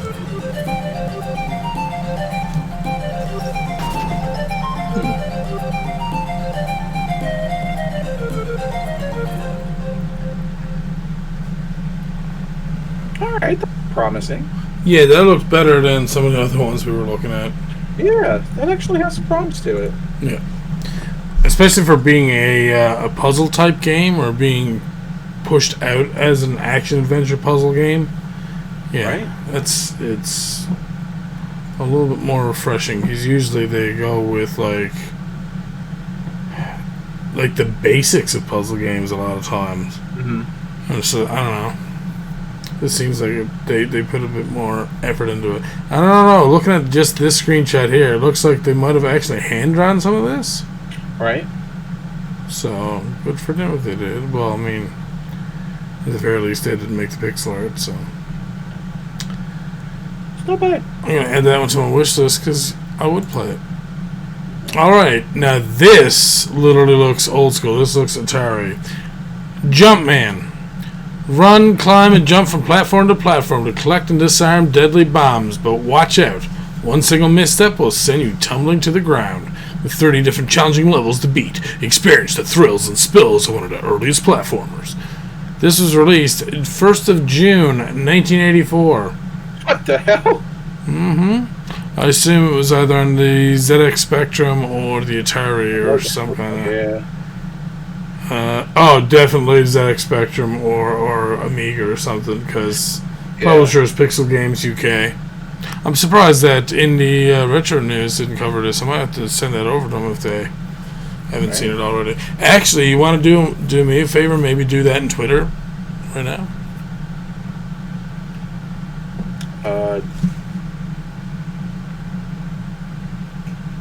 Let me.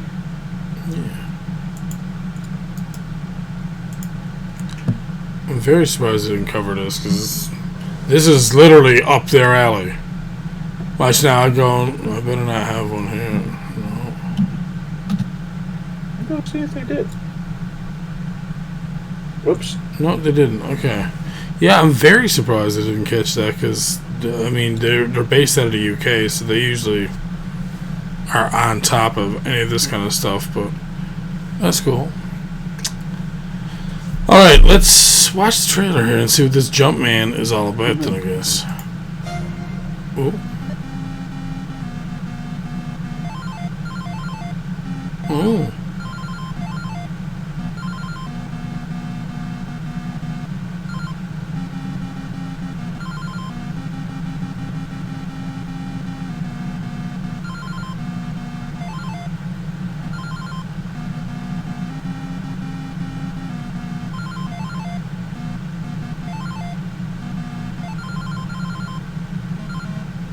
What?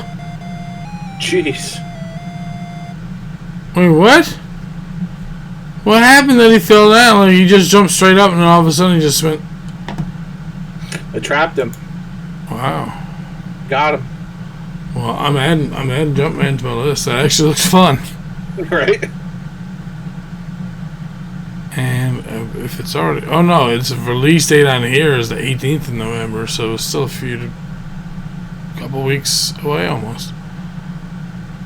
And the last one we have here is called Castle Grimholt. Castle Grimholt. Explore a forsaken castle filled with secrets and defeat powerful enemies in this dark fantasy boss rush game. Oh. Okay. That's different. Comes out on the 16th of November. Souls-like pixel graphics, exploration, action. Trailer. You can go.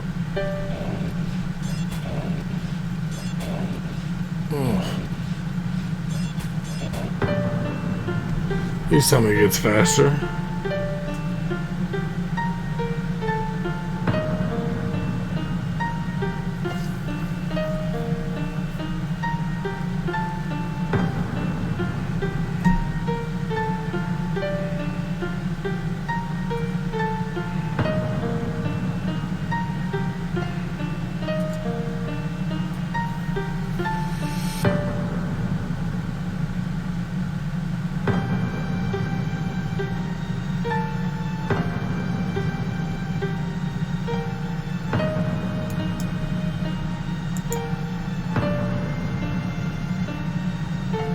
ship.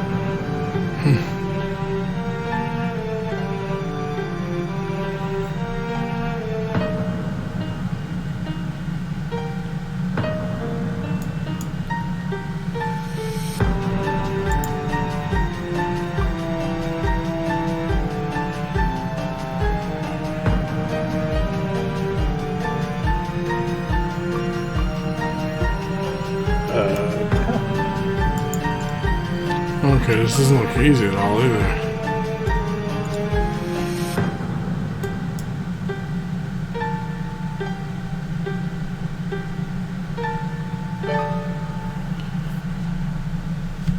Yeah, it looks kind of hard.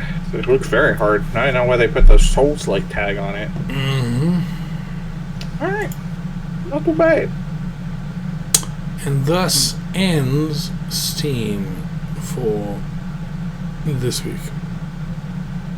Now we're going to move to our news from indieretronews.com, starting with the Shoot 'em Up Destruction Set 3, which is a kick-ass C64 game by Alf Ingve, Richard Bayless, and Carl Mason.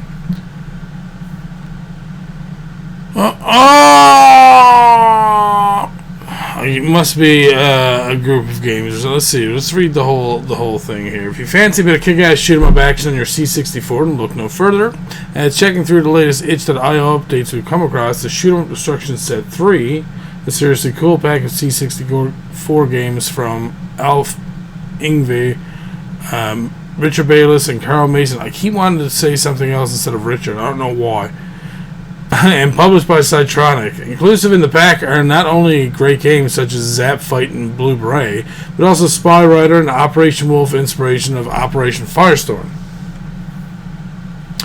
Alf Ingve blasts back onto the C64 to Shoot 'em Up Destruction Set 3, the biggest and best SEUDS compilation so far.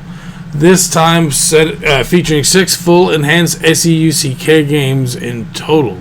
Either blasting waves of enemies in the arcade and out of that Zap Fight, or playing the unofficial What If sequel to Green Beret called Bloodrayne. You'll not want to miss out on the fine collection of C64 goodness. Okey-dokey. Oh, damn. These guys must work together a lot.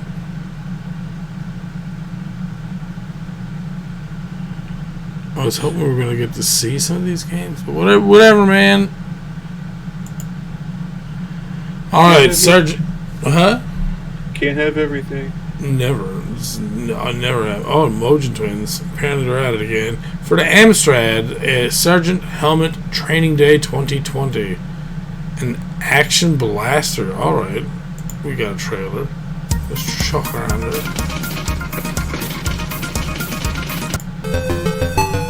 What's that?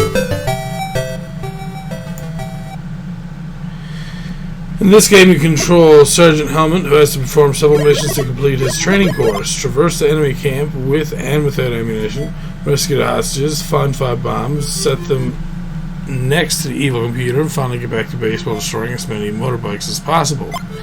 So good luck, soldier, as it may be a training course, but barbed wire is deadly. There's clone soldiers, and your bullets will run out.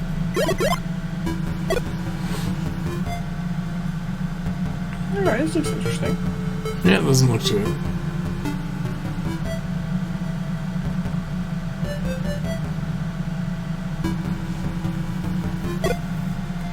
Oh.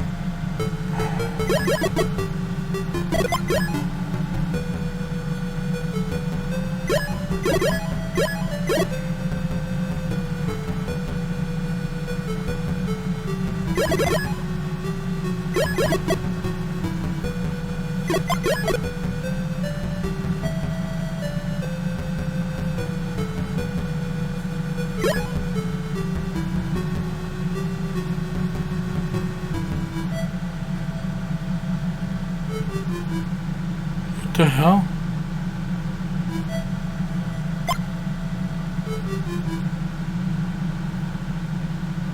Sounds like a Game Gear. Oh, hey DMP, how's it going, dude? I'm like, what are you talking about motorbikes? I've yet to see a motorbike. Anyways, whatever, man. doesn't look bad at all. Like it looks like a fun game, but yeah, I was literally waiting for motorbikes. It's like, are these enemies supposed to be motorbikes? I guess. But yeah, no, I mean, for an Amstrad game,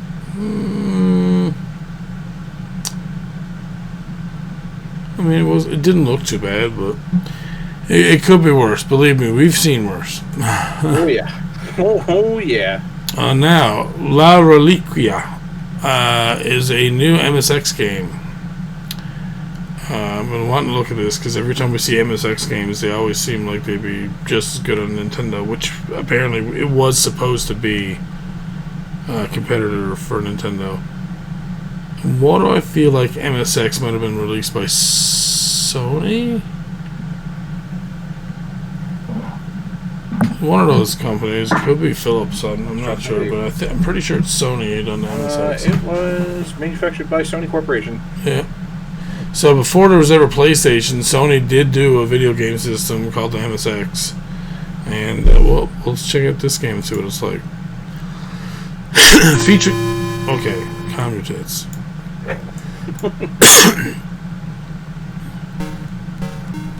Yeah, see, this looks like Nintendo to me. Oh, wow, this is like the character is actually kind of floaty. And weird, especially with all the other characters moving at regular speeds. That's super trippy. That character reminds me of somebody, and I can't put a finger on it.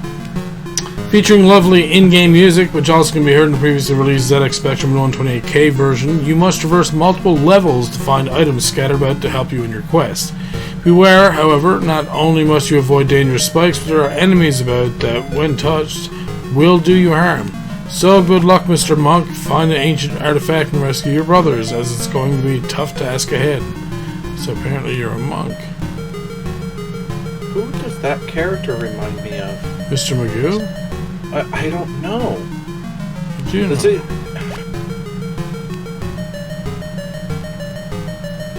What the hell? That? Oh my god! There's somebody else like. Fuck.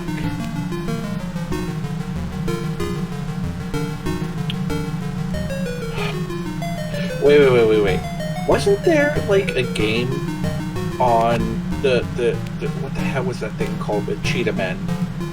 Action 51. Wasn't there a game that had a character that looked like that? I'm not sure off the top of my head. Fuck.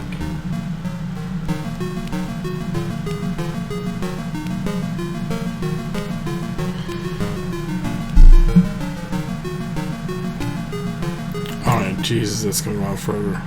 I do like the music. I will agree the music in this game is very good, but I find the mechanic with the character being a little bit floaty walk. Enemies literally move at regular speeds. That's something that would kind of upset me. But otherwise, yeah, no, I do like the pixel art that's here. I mean, it is basic and it is old school, but that's some of the that's some of the charm of old school games, is that they don't have to have fancy graphics in order to look nice. Excuse me. Well, of Joneses. Next we have a ZX Spectrum game released by Fabio and by the name of Little Ninna. Ooh, and we have a trailer.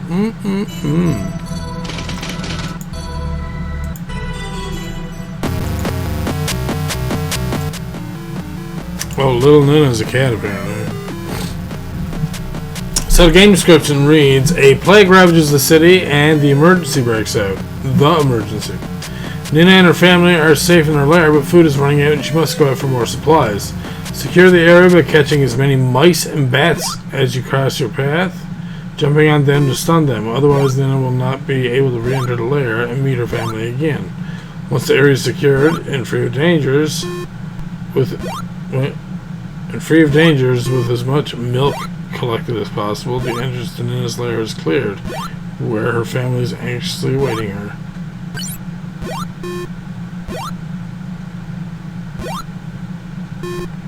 Oh, it's a dog.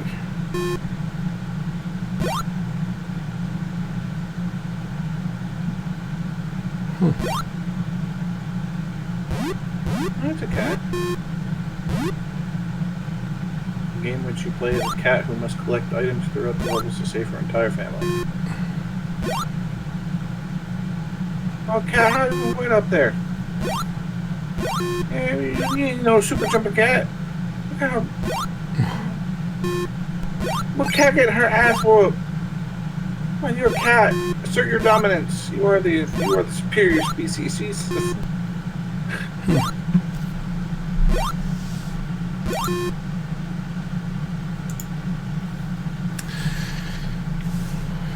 It's actually a coding architecture. So we make computer consoles based on some systems should be allowed to do. What? What's wrong? What are you giggling at?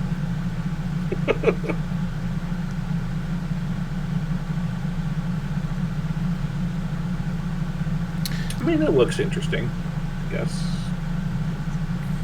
Like, action platforming is your thing.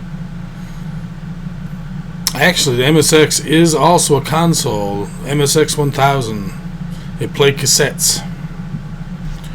So, even though it could have been a coding architecture, well, I mean, technically, a lot of the systems are based off of some kind of coding architecture, but I mean, I guess MSX could have been the name of one. Is that what you're referring to, maybe? I'm not sure.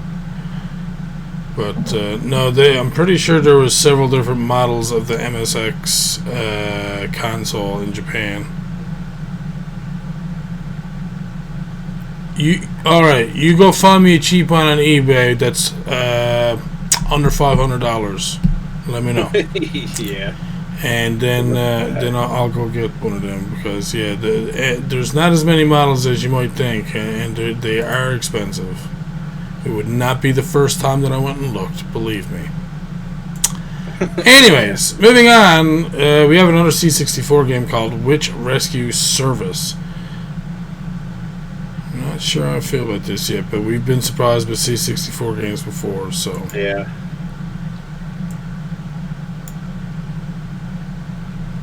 Oh my god. I'm sorry. That load screen was amazing.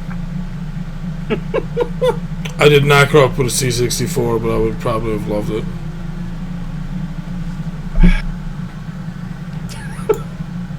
That loaded screen, man.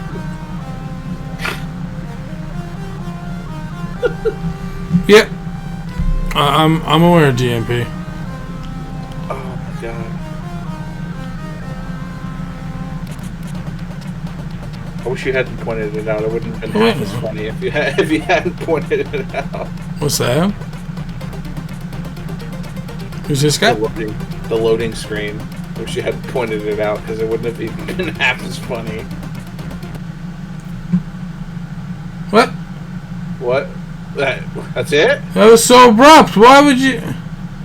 I didn't even get to read... Okay. Yeah. Even if it's still at an early development stage, the creator has said the version of the game will be developed to include more levels and gameplay and bug fixes, but in order to have as many player animations as he hopes to include, he will need to switch this to a 512 kilobyte cartridge game, which will be more of a sequel and a far better game. What? That's all there is to say, really. So check the link below and download an early version of a very witchy C64 game. I mean, yeah, well, very, very witchy, but like... Stop looking on US or Canadian eBay, but see, the reason I have to look on Canadian eBay is to make sure they actually ship to Canada, because when I go to eBay in the States, there are times that you guys, you know, people decide that they don't want to ship to us, and so then I can't buy the thing, so... Yeah, that's... See, these news game stores all shipping to done Canada is like a pain in the ass. No, I'm saying that, like, an MSX 1000 is, like, as far as I could see, they were always expensive. Anyways, I'm not here to fucking debate that right now. I'm in the middle of a podcast, so I'm going to ignore anything else about that from now on. So, the last thing I have here from Indie Retro News is another upcoming C64 game called A Pig Quest. Trailer. Oh my god, that's level 2. No, apparently they were saying this looks impressive, so I'm very interested in seeing what's going to go on with this. Piggy 8.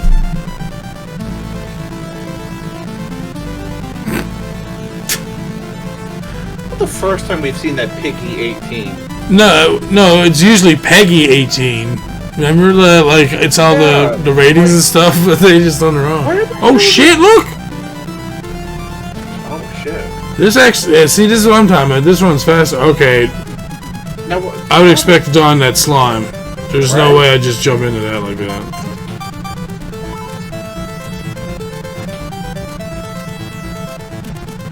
This actually looks pretty good.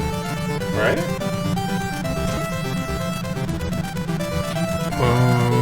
That pig's ass just lit up.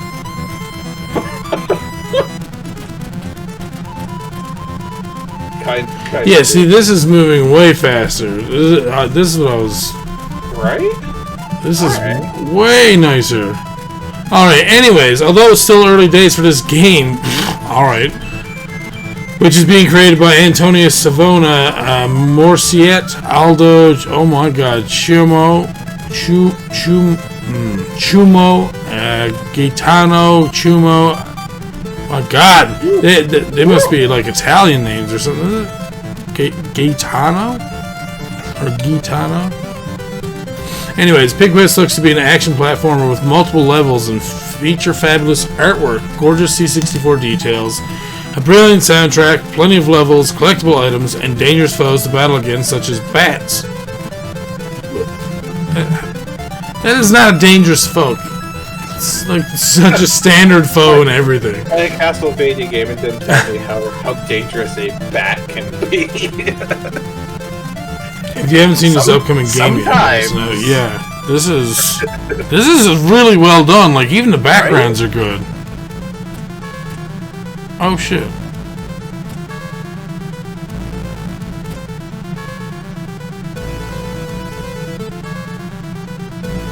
Oh shit! He dropped a hand. Whoa!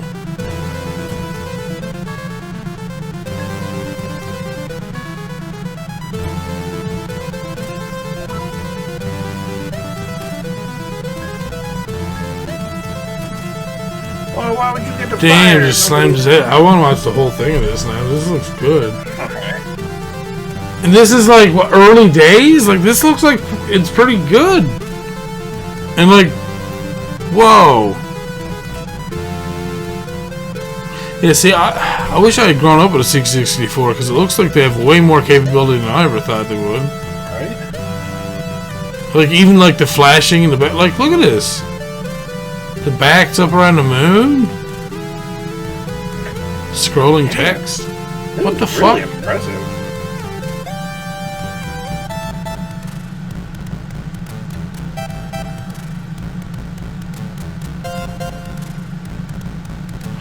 Well, fuck. I want to play that. Right? Ah, no, don't worry about it, DMP. Yeah, I think of like all the C64 games that we've seen like over the past couple months. I think this is honestly one of the by best far ones. the most impressive one that I've seen in quite a while. I mean, just all the little additions in it. It's like it's kind of like it's pushing the C64, right? And pretty good job, guys. Pretty good job. I am quite impressed. All right, the next thing we have is our news from Destructoid. Starting with Steam makes beta testing a lot easier for developers and players. Kind of interested in this. Introducing Steam Playtest. Large-scale closed playtesting seems like something that can be kind of a pain in the ass to arrange. Developers are generally left to select hundreds or thousands of players and distribute unique keys to each of them individually.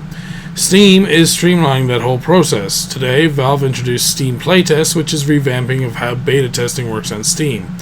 Here's how it works. Players request access to a playtest from the game's store page, then they're placed in a queue that the developer has control over. Then they choose how many people are in the test and how many more to grant access to. There also seems to be functionality for manually adding individual users. It's quite simple, but this isn't something that needs to be overly complicated. Playtest seems like a cut down on the hassle of getting people into a beta, especially when you consider that studios no longer have to manage key distribution. The implementation alone should leave a lot of developers eager to give playtest a shot. All right. Yes and no. Something I can see that would be a little different about doing it this way is that you're not getting to know who your players are. You're basically just choosing from your this big list instead of like reaching out to people like, hey, I've watched your podcast before. I'm also an indie developer. Want to talk about my game? Want to give it a play? That is a lot better than, oh, hey, person who plays games, here's a key that you should play of my game. I'm like, oh, that's not personal at all. So, yeah. But I can see this being easier for, like... For the developers themselves. Exactly, yeah. Yeah. I mean, just being able to be like especially since, like, you're going to be able to, like... I don't know. Again, it's going to be more of like a whole like.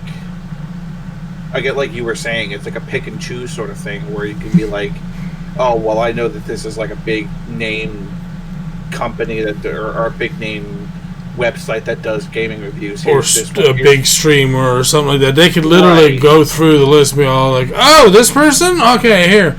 As opposed to be like, oh, I don't know who this guy is, or this guy is nobody, so I'm not going to give them the time of day, which I think, like, I'm not a big fan of, because, like, even if, like, you give, like, this beta test to somebody who's small, even, like, a small group seeing something with the beta in it could still generate interest, which, like, with a system like this, you may be less inclined to you may be less inclined to be like, oh, here's a beta key, even though like you're like a small streamer with like only 100 followers. You'd be like, oh well, I checked this guy out, he doesn't have that many people that's following them, so we're not going to bother with this person. But even still, that could be like 15-20 people that might be interested in seeing your game. So I think a pick and choose process could be like, it could be detrimental to some developers because they might be a little too picky on who they choose. So, and for all we know, they could just be like, "Oh, great, 5,000 people applied. Here's 5,000 keys." That too. That could be the other thing. So I mean, I think it all depends on the developer and the people who want to actually beta test. Right. I think it can go both ways. It just depends on how picky individual developers are going to be. Hey, Steam, how about switching your logo over to this? This looks way better. Yeah, right? I like that pinkish purple. That's nice. I like it. All right. Fuck. I forgot all about this. Jesus Christ, bye. So another thing to torture everybody. This Outrun arcade 1-up cabinet makes me think I need to get a bigger apartment. It's like, oh, must be nice to have an apartment. Sit in the driver's seat. Oh, I don't even want to fucking... Just watch the fucking... Look at this.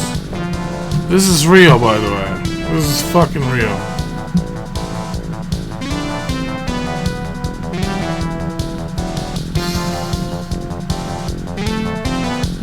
Yep. There's a sit-down version.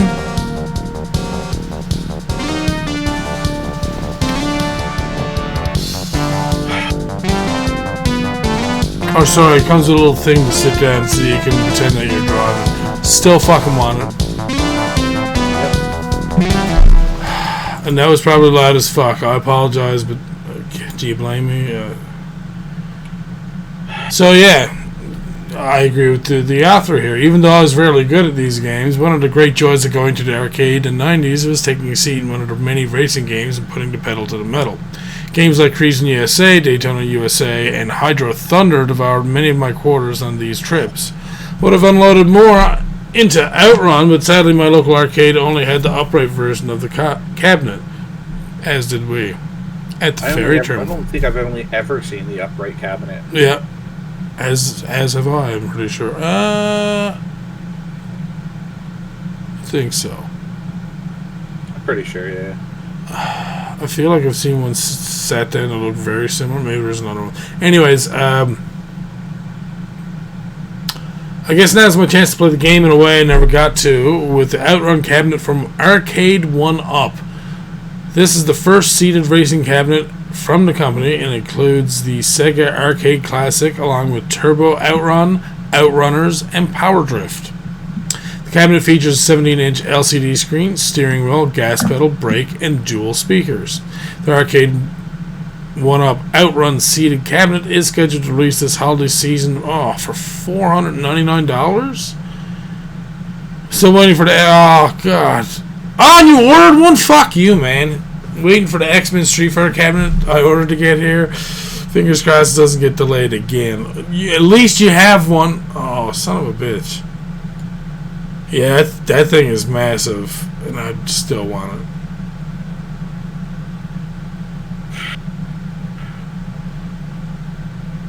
Wait, there's an Arcade 1-Up fucking employee or owner or something out there that has every one of these, and he just has it like Jimmy next to his like original, just because it's like, I'm just selling this arcade. I'm jealous of your ass so much, just your ass, because it gets to sit in these games all the time. Right? God damn.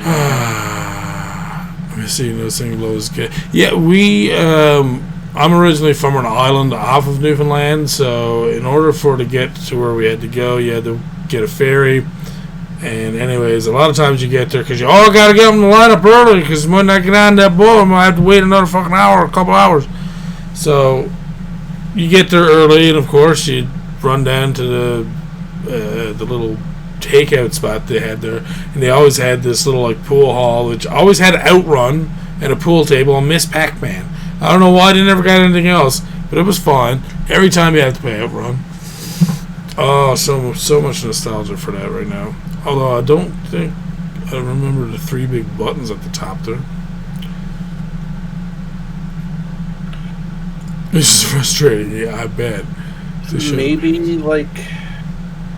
Maybe for some of the other games, or like switching games or something like that. I don't know. But no, they are small. I mean, it did say it was a 17-inch LCD screen, and if you look at the stairs that's behind it, and just try to picture in your head like the height of a stair compared to like, you know what I mean? Like that thing's probably only going to come up to here on you, maybe. I'm thinking, maybe-ish. Jeez, man. Like just not quite up to your neck, but I mean, still, like it's a mini arcade. You know, if you didn't have the room for a big arcade place, and you had a bunch of these, it would make you feel like you had your own little mini arcade. Yeah, I know, you're like me. You want to get one of those, like the X-Men Street Fighter one that has like 4 people can play, and I would, that one. I would love it, man, dude. Outrun, dude. I love Outrun. Yeah, Outrun is fun. I was always terrible though. But. Always like Spring Breeze, man. That was always my song, man. Always Spring Breeze. I remember playing that game while wearing rollerblades. Why rollerblades? Yeah, scale is scuffed. You always need to order a lift and riser as well. Yeah, that's true. Now, that's the other thing, yeah. So, wait. You might not need the lift and riser if you're going to use this one as a sit-down, though. Because I would imagine that oh, God. Can you imagine having to buy a riser for that big fucking seat, too? Yeah, right. Oh! Use the Rampage cabinet to make my custom, so it'd be nice and... Oh. Wait, now... I'm pretty sure, if I'm not mistaken, none of the Rampage cabinets were dual screen, were they? I think they were just single screens. Maybe? But yeah, and I'm not sure if the Arcade 1-Up X-Men Street Fighter is a dual screen. I think it's only a single screen as well. Anyways. I don't know.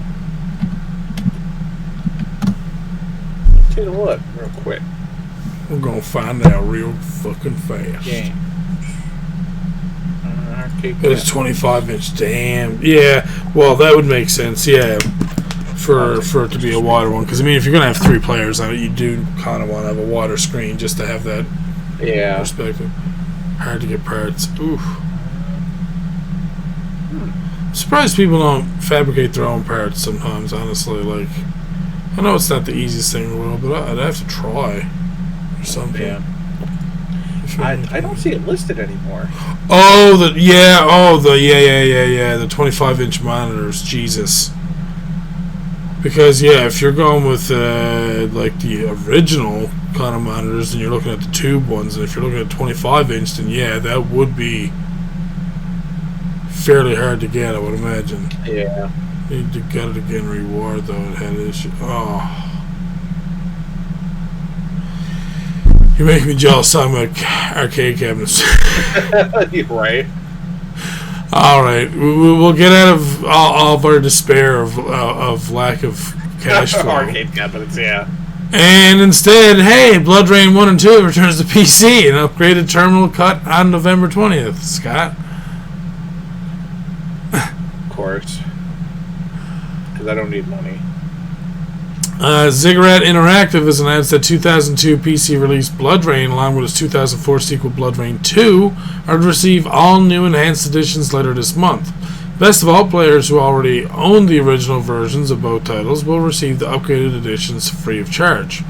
Bloodrayne Terminal Cut and Bloodrayne 2 Terminal Cut, titled after the studio that handled the remasters, Terminal Reality, will support resolutions up to 4K, with improved rendering and upscaled cinematics to match. The Bloodrayne engine has been overhauled to offer better textures, lighting, water, fog, and reflection effects. Jesus. Additionally, support has been added for a wider range of controllers.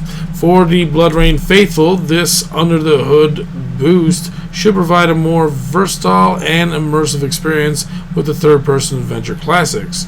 The response was tremendous when we announced that we had taken over stewardship of the Bloodrayne series, said Ziggurat's Wade Rosen in a press release. Fans have been asking what's next for the series, and now we're excited to show off the great work that's been done by Terminal Reality of the first 2 titles. So, hold on. There's nothing else to this, but hold on. Fans have been asking, what's next for the series? We're excited to show them the same shit they've already played, but slightly newer. That is not what's next for the series, guys. That's why, dude. Remasters of the ones that have already been released and no enhancement of the story. Yeah, exactly. That's not next for the series. That's still the series. Yeah. Anyways.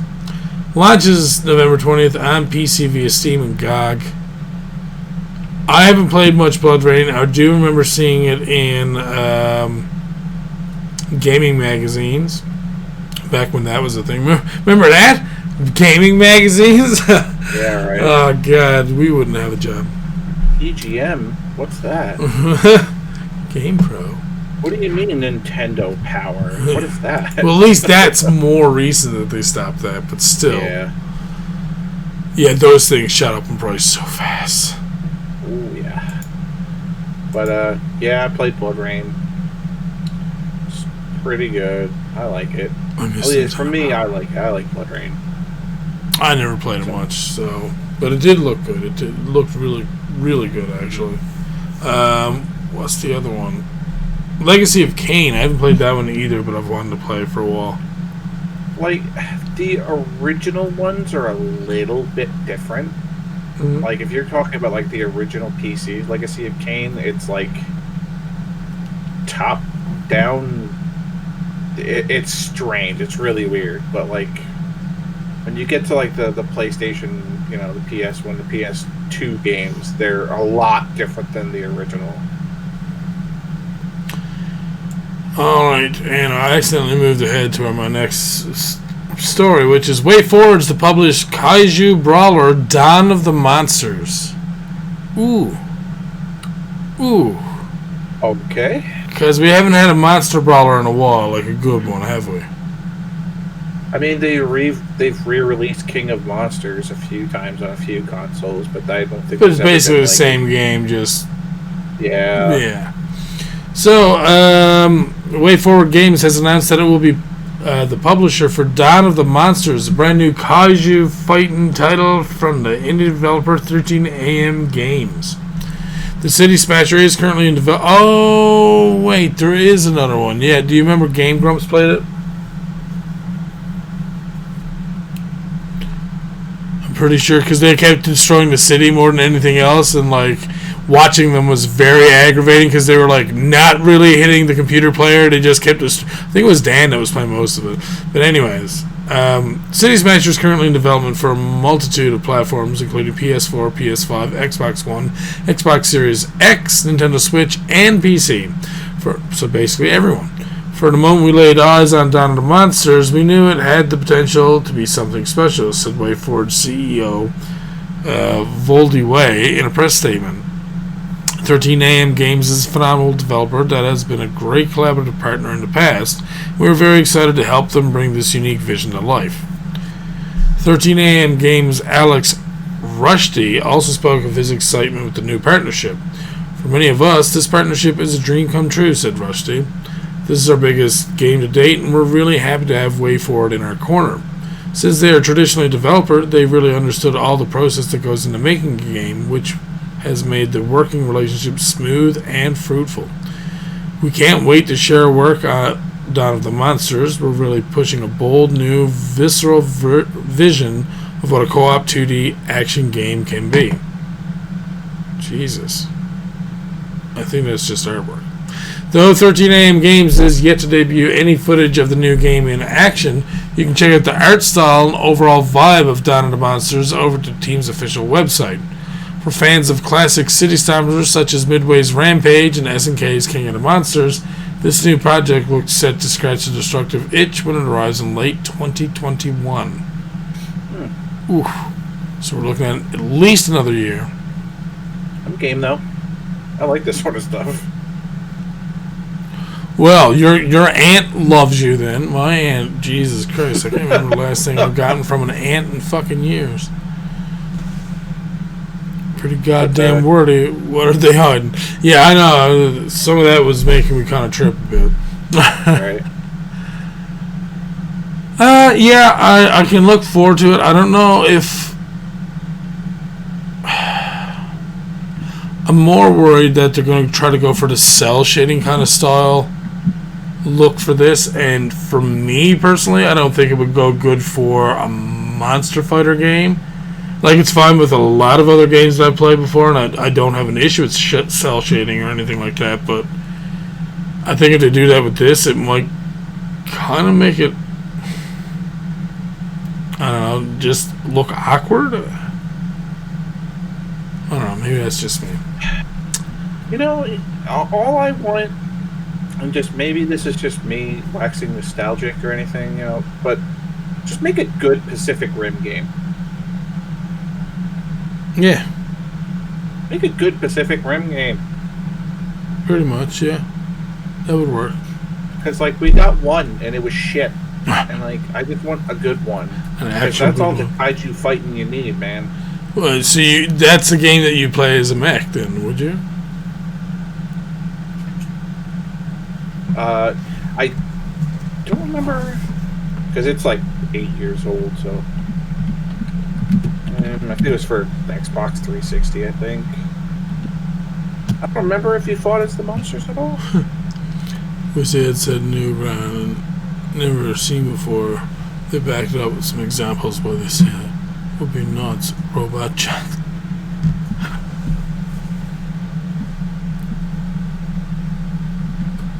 I don't think you did. What? But anyway.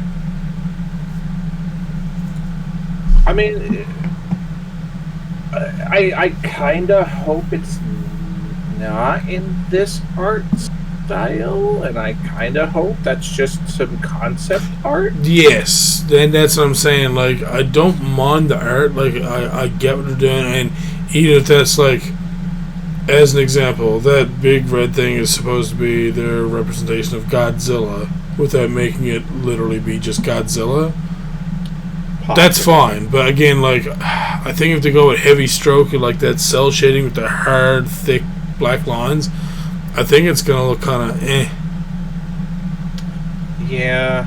Like, you kind of want to have fine details to these creatures. This is where you want to have something where it's like pumped up visually, so that you feel like, oh shit, I didn't really notice that there was a scrape going down there from Godzilla that they kept in from a movie, or shit like that. That would be more interesting, as opposed to like, let's make it cartoony. And it's like, no, don't.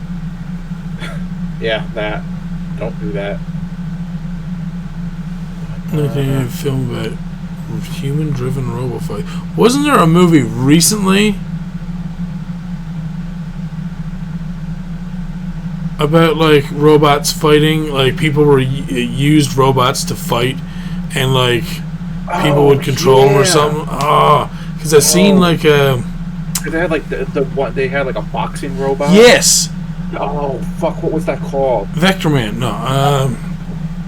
I know what you're talking about. Yeah, I think we might have covered it or something, actually.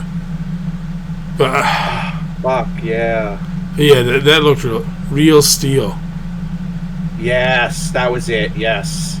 Okay, so maybe that's a movie I haven't seen. Maybe I should watch that this weekend.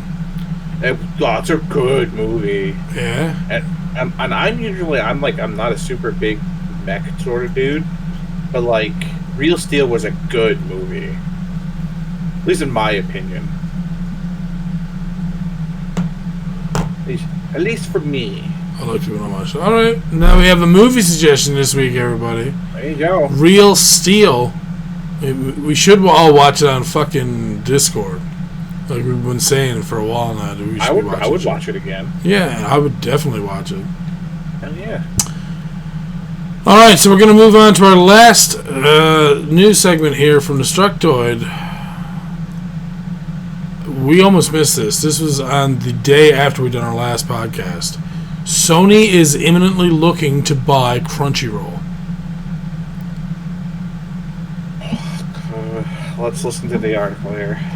The era of streaming is upon us, with tons of different channels to negotiate. While a few streaming channels had all the things years back, now publishers and studios are carving up rights like Jack-O-Lantern, splitting them among multiple services.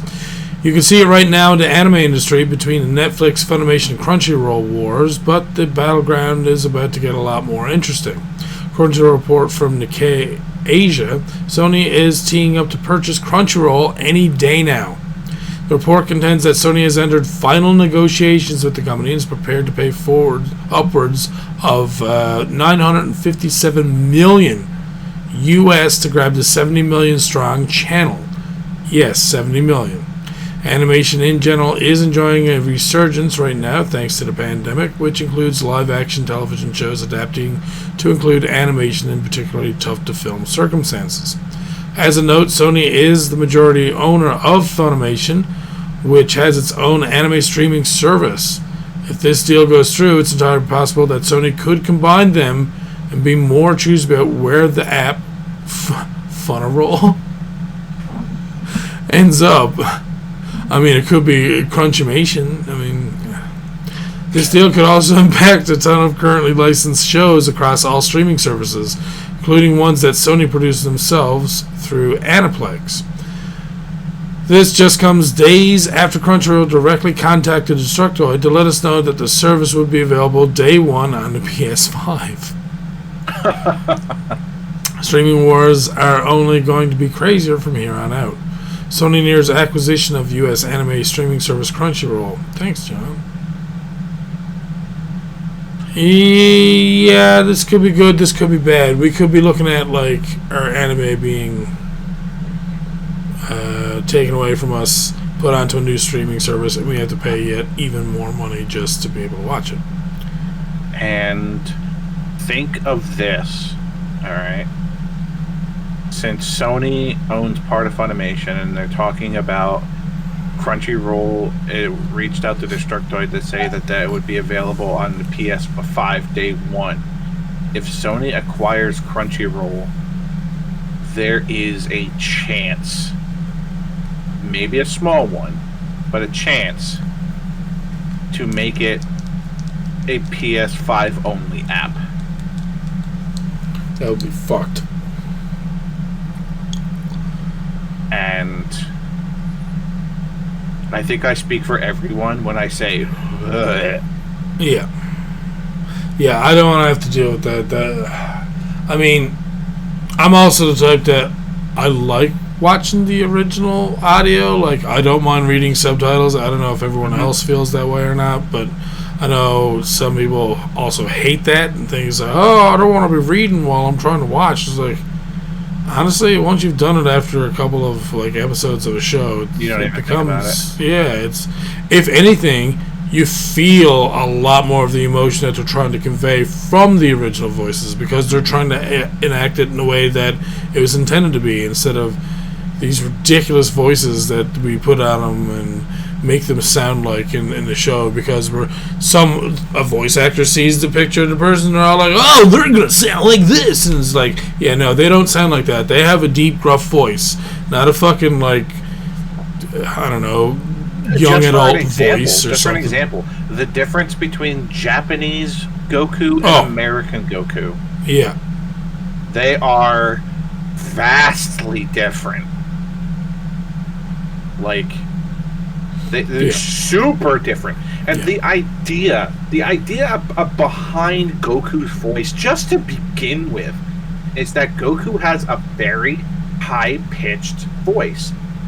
But that in itself is supposed to, like, audibly display Goku's, like, I don't want to use the word innocence, but, like, his, like, you guys are getting what I'm getting at here. It's like, he's a child, you know, but he's like a child that can kick everybody's ass. He's carefree, you know, he just loves to do what Goku loves to do, and he's just like, he has like a childlike demeanor of, I'm just gonna go do it and have fun doing it and blah blah blah. That's the idea about or the reason why Goku has the voice that he does, and then you do it in like the dubbed version of Dragon Ball, and you have Sean Schumel doing Goku's voice, of where he has like this deep and manly voice because Goku is a manly man and he beats up people and blah blah blah, and like, but that wasn't the point.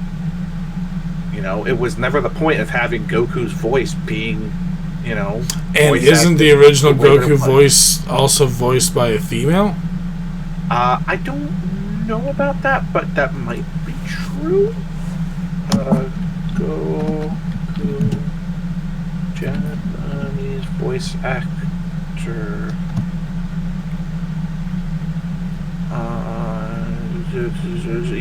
Yes. Yeah. Yes, he is. Masako Nozawa. Wow, she's done a lot of stuff. Yeah, she really has. A lot of the older stuff, though. Even some newer stuff. Well, yeah, I mean, like, once you're a voice actor for that long, you probably don't just get forgotten about. Oh, sure. But, like, oops, jeez.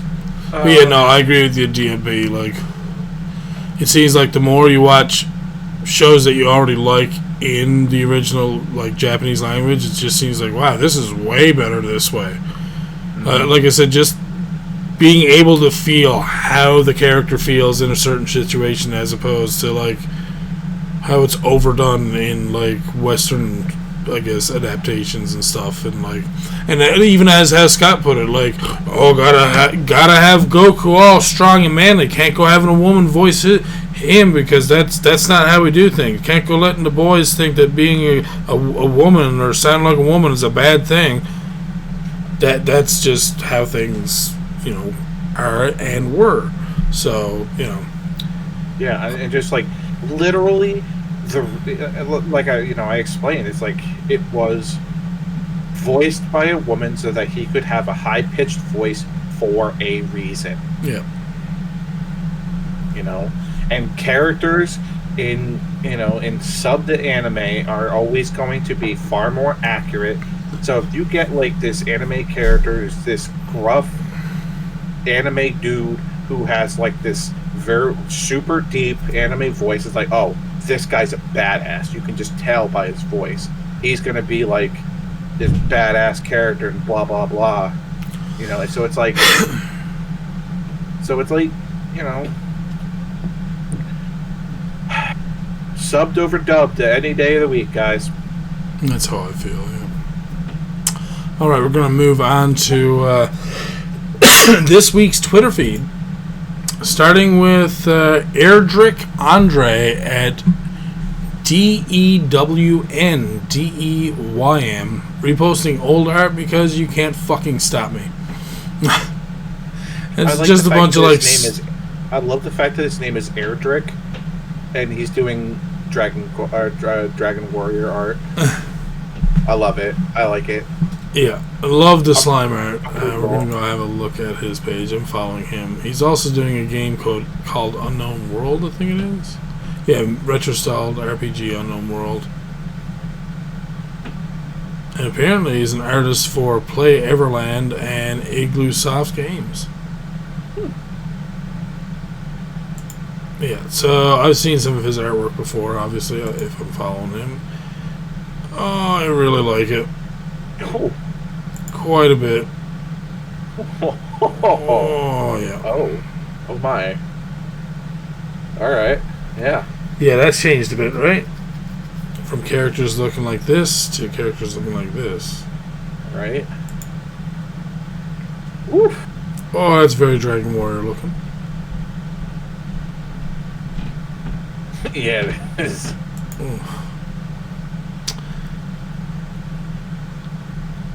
Good stuff, man. Good stuff. Our next Twitter person thing is Lana, whose shop is open, at LanaJ_art. We're going to hit her up with a follow-up because, yeah, Sydney-based illustrator, tea drinker, and super tired introvert. So, a few more pieces for lovelyclutter. Realized that a bunch that would vibe with this tag. If love filling space with little things. Oh, she's going to use a lot of detail. Wow. Oh, wow. Yeah. Jeez. Oh, damn. Yeah, okay, I like her artwork a lot. I like that she puts in a lot of detail. Oh, man, I lost my headphone. I got so excited.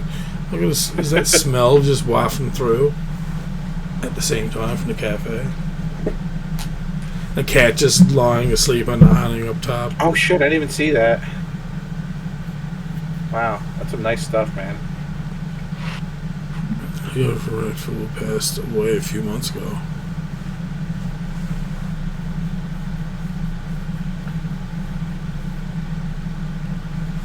Yeah, no, it is. It's very nice art. Whoa. It's a fairy supper, and they're just eating a bunch of, like, berries and fruit. Yeah, no, that is really, really nice art. I like that quite a bit. Or even retweet that shit. Yeah. Alright. Good stuff. Next we have, oh god, Andrew Gilmore at Mr. A. Wolf. And remaining on target, must focus, so here's some dev. It's going to be fun/challenging, working on all these scene rotations, getting them framed nice. 2 moons. Whoa. Yeah, this thing looks pretty cool. It almost has that blood-stained kind of graphical look to it. Yeah. But did you see where transitions were like... Uh-huh. Yeah. That's really cool. I like that. It's like the game's like in 2.5D. Yeah. I like that. I love that sort of stuff. Like yeah, the only thing with that is I'd be always stopping and trying to search different places all the time. Right. And I am already following him. He is also the maker of the game Valfaris that we looked at before, Scott. Oh, yeah. Yeah. Okay. Yeah. All right. And an hour ago, he just put this out. Oh, wait, I get your day going some gifts of power medals. Power medals, open Spotify. Wait, what? Wow. I don't know if he done that or if he just put it up. I think he might have done that. Looks fucking deadly, though. Yeah, it does. One of the Mech brothers from Valfaris, Mecha. This is Fort Master Zarn, still work in progress. Some untextured bits. Looks like Yojimbo with a gun. Oh God. Jimbo, I heard down the wall. Time for French to. Ah! Why are you saying that? I'm hungry now, dude. Right? Oh. You better make enough French toast for everybody, Steve. That's right. Next we have Rylan at _Rylan_. I will follow them. Another time, another culture, he may have been a seer, a shaman priest. In our world, he's a shoe salesman and lives among the shadows. Nice. Somebody said landscapes. Always here for that dream. Oh yeah, this is why I brought this person's art up. They do landscapes. I'm a sucker for landscapes. Oh, nice. Oh, that cityscape is really nice too. Wow. Damn. Oh shit, that's nice. I really like that. That reminds me of homes around here. Actually, that's kind of neat. That is sweet. I'm gonna go and see their page. Oh damn. Hi, I'm Ron. I'm a professional digital artist. I do digital painting, illustration, and concept art. You do well. Yeah. You do quite well. Jeez. So yeah, and recently I've been hearing people saying that Twitter is full of toxic people and stuff, and I'm like, man, just use it for artwork. This is people make such good art here. There's so many other things you can do with Twitter than worry about what people are doing. At that point, when you just have Facebook. Anyways, this is Catherine at _EINZBERN Einsburn. A while back, I wanted to make some ATLA sprite animations, but only managed to make this before my energy for the entire year ran out, apparently. Jeez. I'll retweet it, because, yeah. Catherine, we will also follow. And we're going to go check out their page, see what else they got there. Not taking commissions, English, Russian. Okay, must be riding on a horse. Trying to see some more other artwork if I can.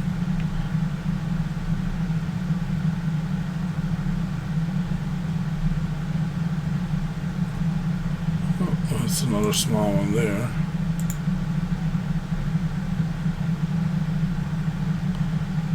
I have the police's phone number. They must really like doing this, like, slightly animated stuff. Because I've seen a few things like that. Which is not a bad thing. The GIFs are good. Yeah. And one final Twitter person thing. Daku at FIOPICO. Fio Pico. Doing laundry, pixelart. Oh, yeah. And that is pixelart. Yep. Ooh, I like the dark one too. That's really nice. Yeah, dark one's definitely better, in my opinion. We are following them now. Daku, she, her, freelancer, pixel artist, and illustrator. Commission info at that link. Please do not repost or use my art without permission. No problem. I'll retweet it though. Let's go over to our page. See what else. Oh shit. Okay.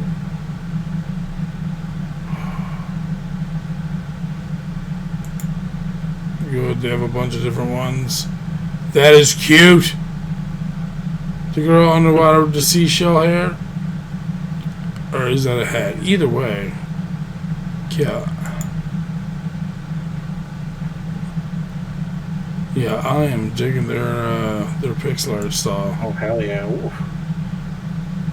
I was about to say they're very minimalistic. Like, they can do a lot with just a small amount. Which actually is still kind of right, even in looking at this. It just looks like there's a shit ton of detail, but man, it's like they're making a lot of detail with very few like pixels. Right. Quite nice, quite nice. A bunch of different characters. Oh, are they working on a game too? No, they didn't say in their title there. Too bad. And they cook. Oh boy. Get me fucking started. Oh, this has to be a game. Okay.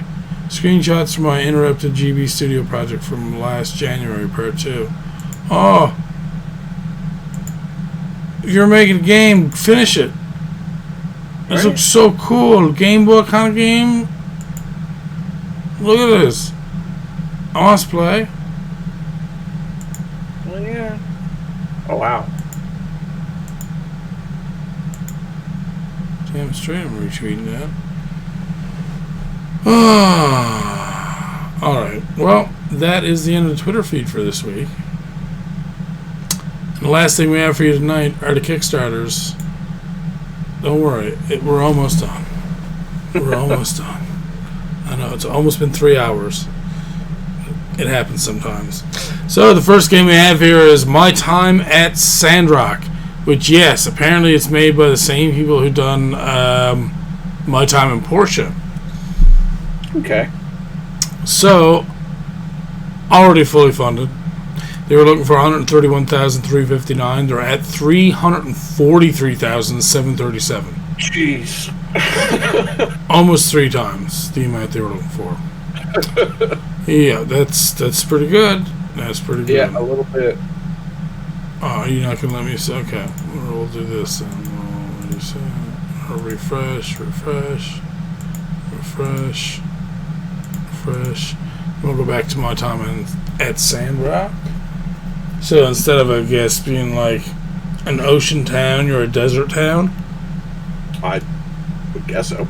I guess so. Maybe. I guess so.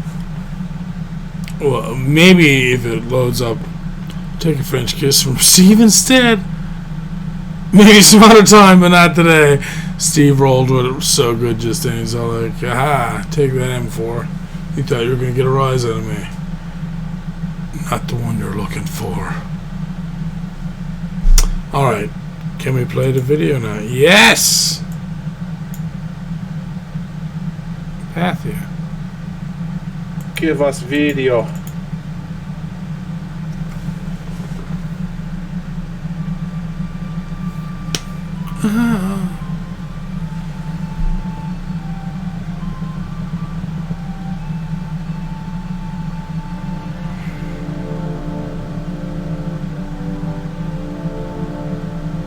Oh yeah.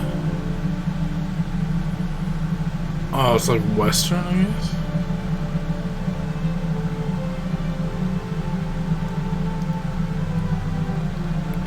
Well, it's definitely survival. Excuse me for the yawning. Wait, what? Fishing in the sand? Explain yourself, sir. But there is fishing. Looked like there was regular water too, so. Steve, sand fishing? We did get the most important portion of it down. There is at least some.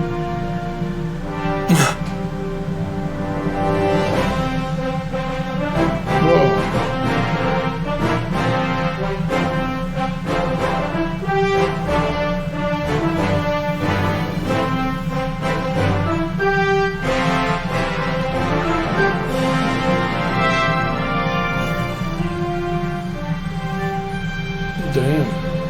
You must start working on that shortly after My Time in Porsche.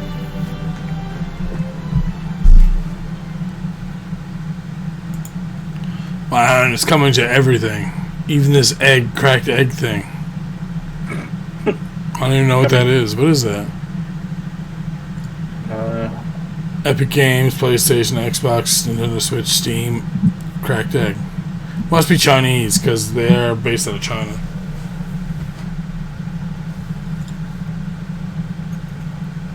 Oh no!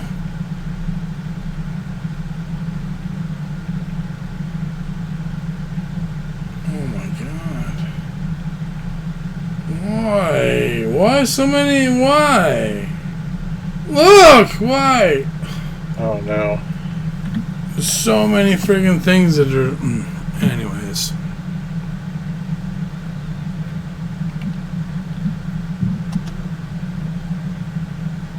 Oh, you actually get visitors from Porsche coming over into the game as well.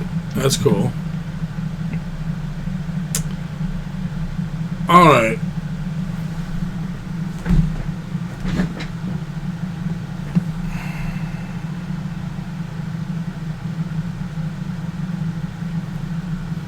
Add-ons. Steam Beta Key 20. Apparently it is Wii game.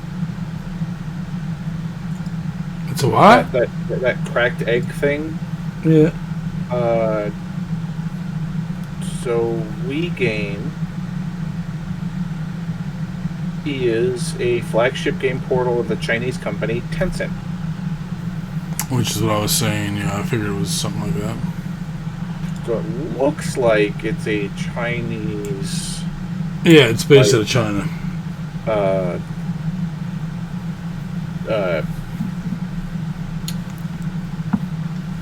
Go there and get games and stuff like that, like GOG and yes, yeah, shit like that. Jeez. I don't know why that took me so long to try to figure out how to say.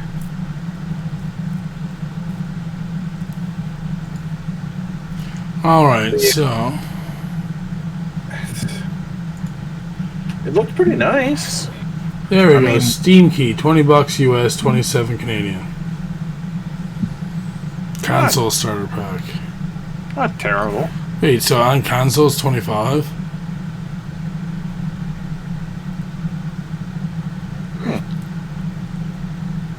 Well, it is a physical copy is what they're saying.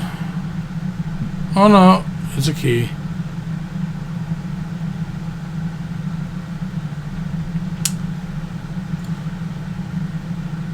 Steam Beta Access.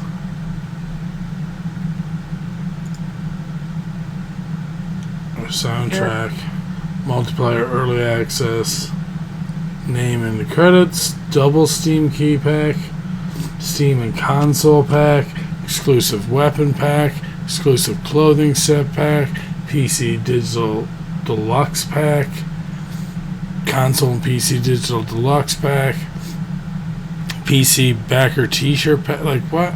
Console backer, blind box figurine pack, PC all digital pack, PC and console all digital pack, physical deluxe pack, name and sandrock pack, all blind fox figurines and design starter. Jesus Christ, man. Yeah, there's so much stuff. Physical, supreme physical gift and voice actor pack, honorary designer pack, supreme designer pack, ultimate pack.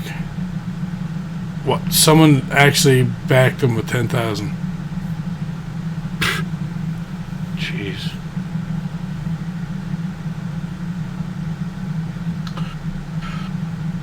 That's a lot of stuff, man. $10,000. It's a lot. That is a lot of money. Yeah, you could back so many games with that kind of money, but maybe they're really into it. Maybe they don't themselves. Who knows? Alright, our next Kickstarter this week is called Victory Heat Rally. They've only got 6 days to go. It's coming to pretty much everything. They have 30, or they're looking for 32,839. They're currently sitting at 23,023.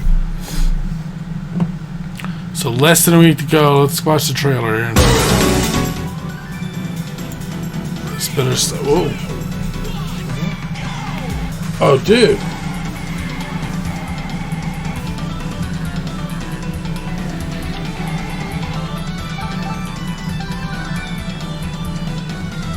looks awfully familiar. Have we talked about this before? We talked about this before the game was done. Wow, it looks so good. Like, we definitely talked about this. Yes, we did. We talked about it on Twitter feed one time. Yeah. I think it was Twitter feed. Or I had a Twitter story on it or something. So yeah, it looks way better than I thought it was going to be, actually. Right? I'm very surprised it's not already back. Only 6 days left. That in itself seems strange.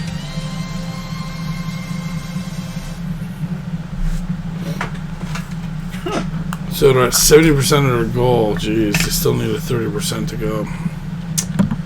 Alright. Target platforms: itch, Steam, Switch, PS4, Xbox. Well, actually, they say PlayStation, Xbox, PS4. Alright, digital supporter.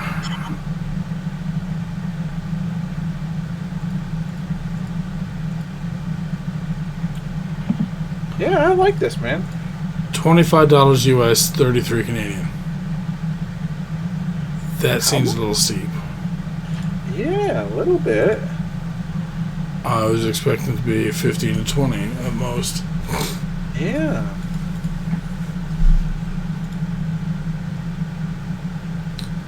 For $40, get an OST key.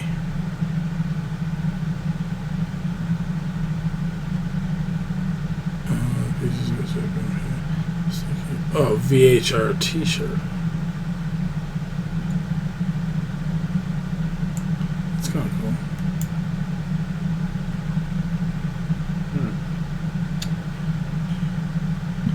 A limited plus a limited edition VHR sponsor t-shirt, VHR sticker sheet. Oh my god. VHR, wait no. Limited edition VHR sponsored long sleeve t-shirt and VHR event pass laminate. Oh my god, VHN crew. Oh, a hoodie. That'd be alright. Limited edition Sally McRally t-shirt. Huh? Oh, a VHR 4x2 vinyl banner.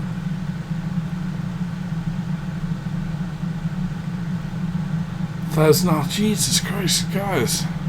Private online DJ set / performance with Rob Grub, KTA, and G-Wiz. An exclusive poster. My god, they have a lot of stuff too. We're actually almost done. Collaborate with the dev team on one new car design for the game. 2 of 2 left. Let's see. Collaborate with the dev team on a new environment in the game. I mean, I guess that's something. And the early bird was $20. Alright, so some of the stuff wasn't too bad. Again, getting all these like t-shirts and posters and stuff, at least they have like some good physical stuff to get.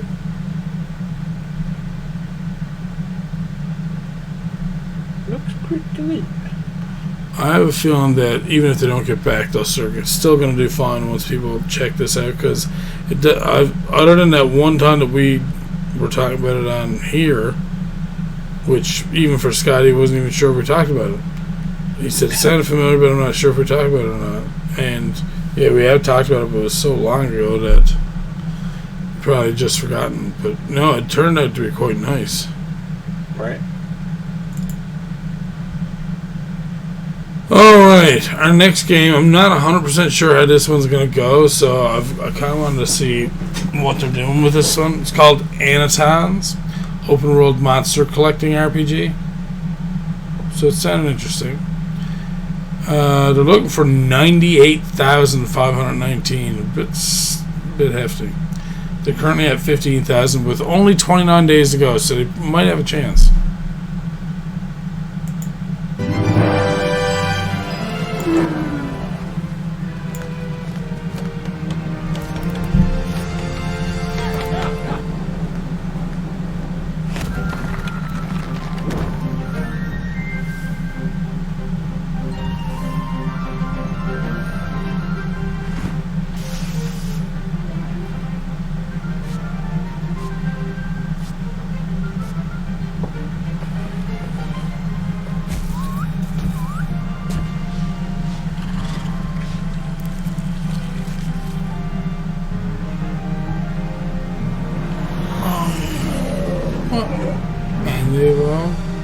but you don't use in the fight.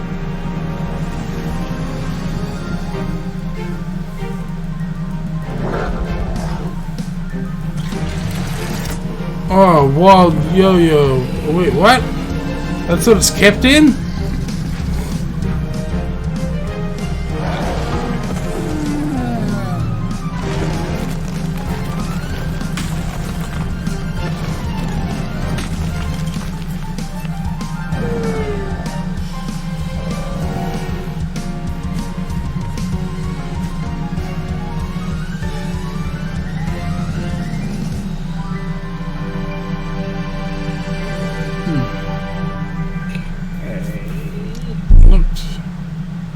Basic enough.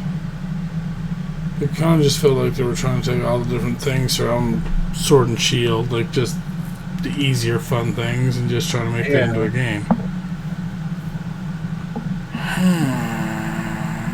You guys got ahead of yourselves with this game. Look, they planned out like extended funding goals of up to 570,000, and they're not going up like, oh, it's 50,000, 100,000, 150. No. 75,000, 100, 140,000, 180, 210, 240, 280. Like, what? What the fuck is this? 310, 370, 400, 450, 480. 510. You guys are fucked. Oh, for. I like. You see that slaughter, Scott?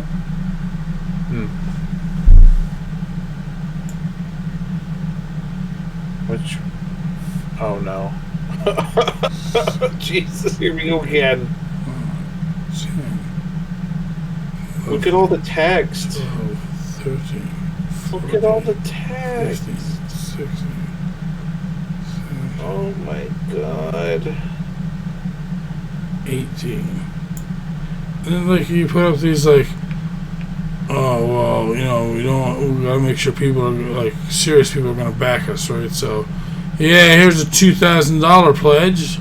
None left out of 10 of those. Like, yeah, someone was still enough to give you $2,000. $5,000 pledge, which limited 5 of 5. And at the end, like I said, $7,000 for a limit of 3 something.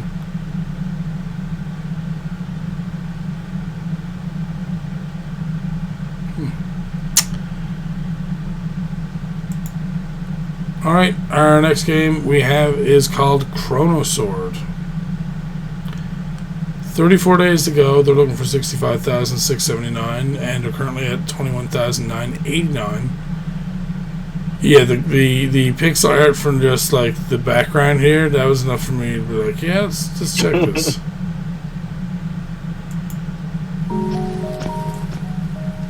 Yeah. Oh, I love how they give you like a gray silhouette when you're behind something so you can know where you are.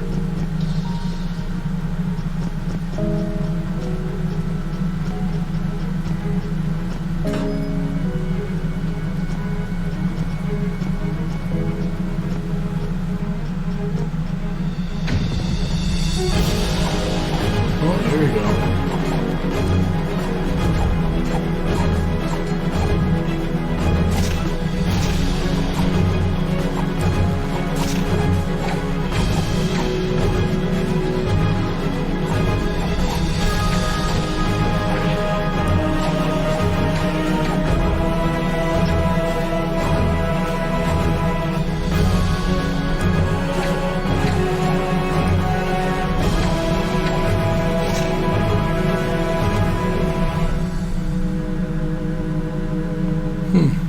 Hello, my name Jesus. is David. I'm the founder of 20. Sorry, David.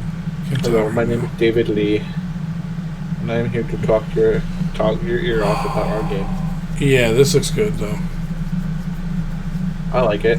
I love the atmosphere of this. This like dark, foggy, rainy city all the time. That feels so nice. Victorian and stone homes, so good.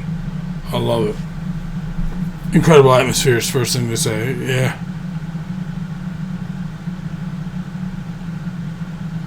Yeah, it does also seem that the combat is fairly in-depth, as in, like, you're not just going to hack and slash your way out of everything like you might want to in a lot of games. Right. Alright, so let's see the reward tiers I got here.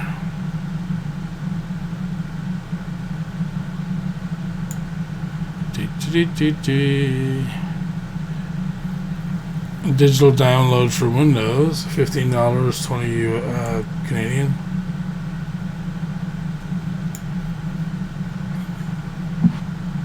Your name and credits. Skin of Anor, exclusive portrait of Anor, exclusive equipment, exclusive title screen, exclusive loading screen, exclusive including in what? Everything including in time travel. I don't know why I read that the way I did.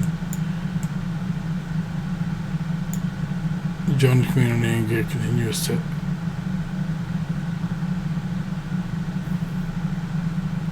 Wait, what? You guys trying to pass off Discord fucking server access for $50? Nah, bye. I don't know how I feel about that. T-shirt collector, poster, soundtrack is all the way up here. Oh, physical OSC, but it's on a disc, which is still not that impressive, really. Yeah. Art book collector, portrait At least model. they're doing it in the proper way. At least they're saying it's like this new thing plus everything on previous tiers. Yes. Not listing 7,000 goddamn things. Every single thing from the previous tier. And then probably having a thing like, this is from this tier, and this stuff is from this tier. Like, why? Journal writer, your nickname in the in-game journal. Oh. All-in-one collector, that's for all the stuff. A rare hunter, rare t-shirt, rare poster, hardcover art book. Extended OST. Monster creator, unique hunter. Oh, okay, that includes the statue.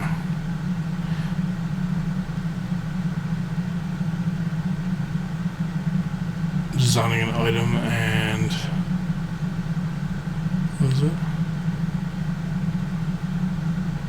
Design an item, your nickname as designer. Exclusive chance? That's weird. That's really weird.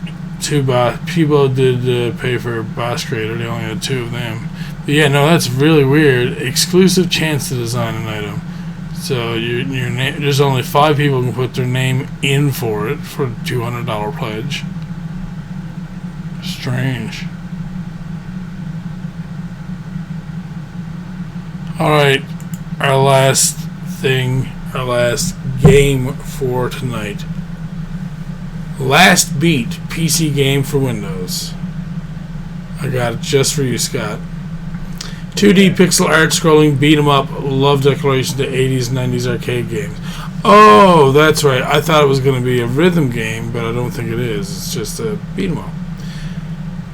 Now, these people are looking, wow, for $925, they're at $926. I mean, you made it. At least you know you're getting funded.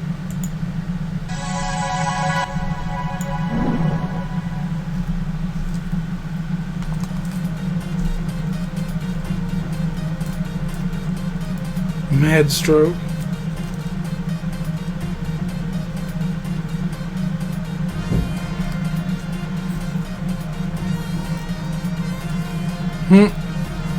Was it Street Fighter? John.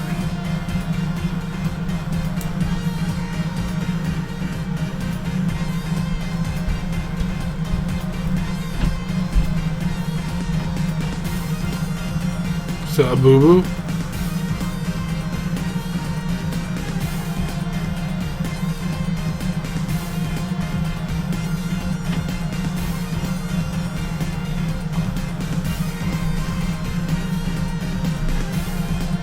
I mean, it looks kind of cool. Yeah, it's not too bad. I mean, honestly, it doesn't look like they were asking for a ton of money, obviously. What's that sexy Yoshi? Well, yeah. Obviously. Alright. They can't be asking for any more than like $10 for this game? Let's see. €5, $8 Canadian to get a digital copy. Yep. All right. So again, they're not asking people to shell out all their fucking money in the world. Right. Last beat physical copy. Oh, it'll come on a DVD.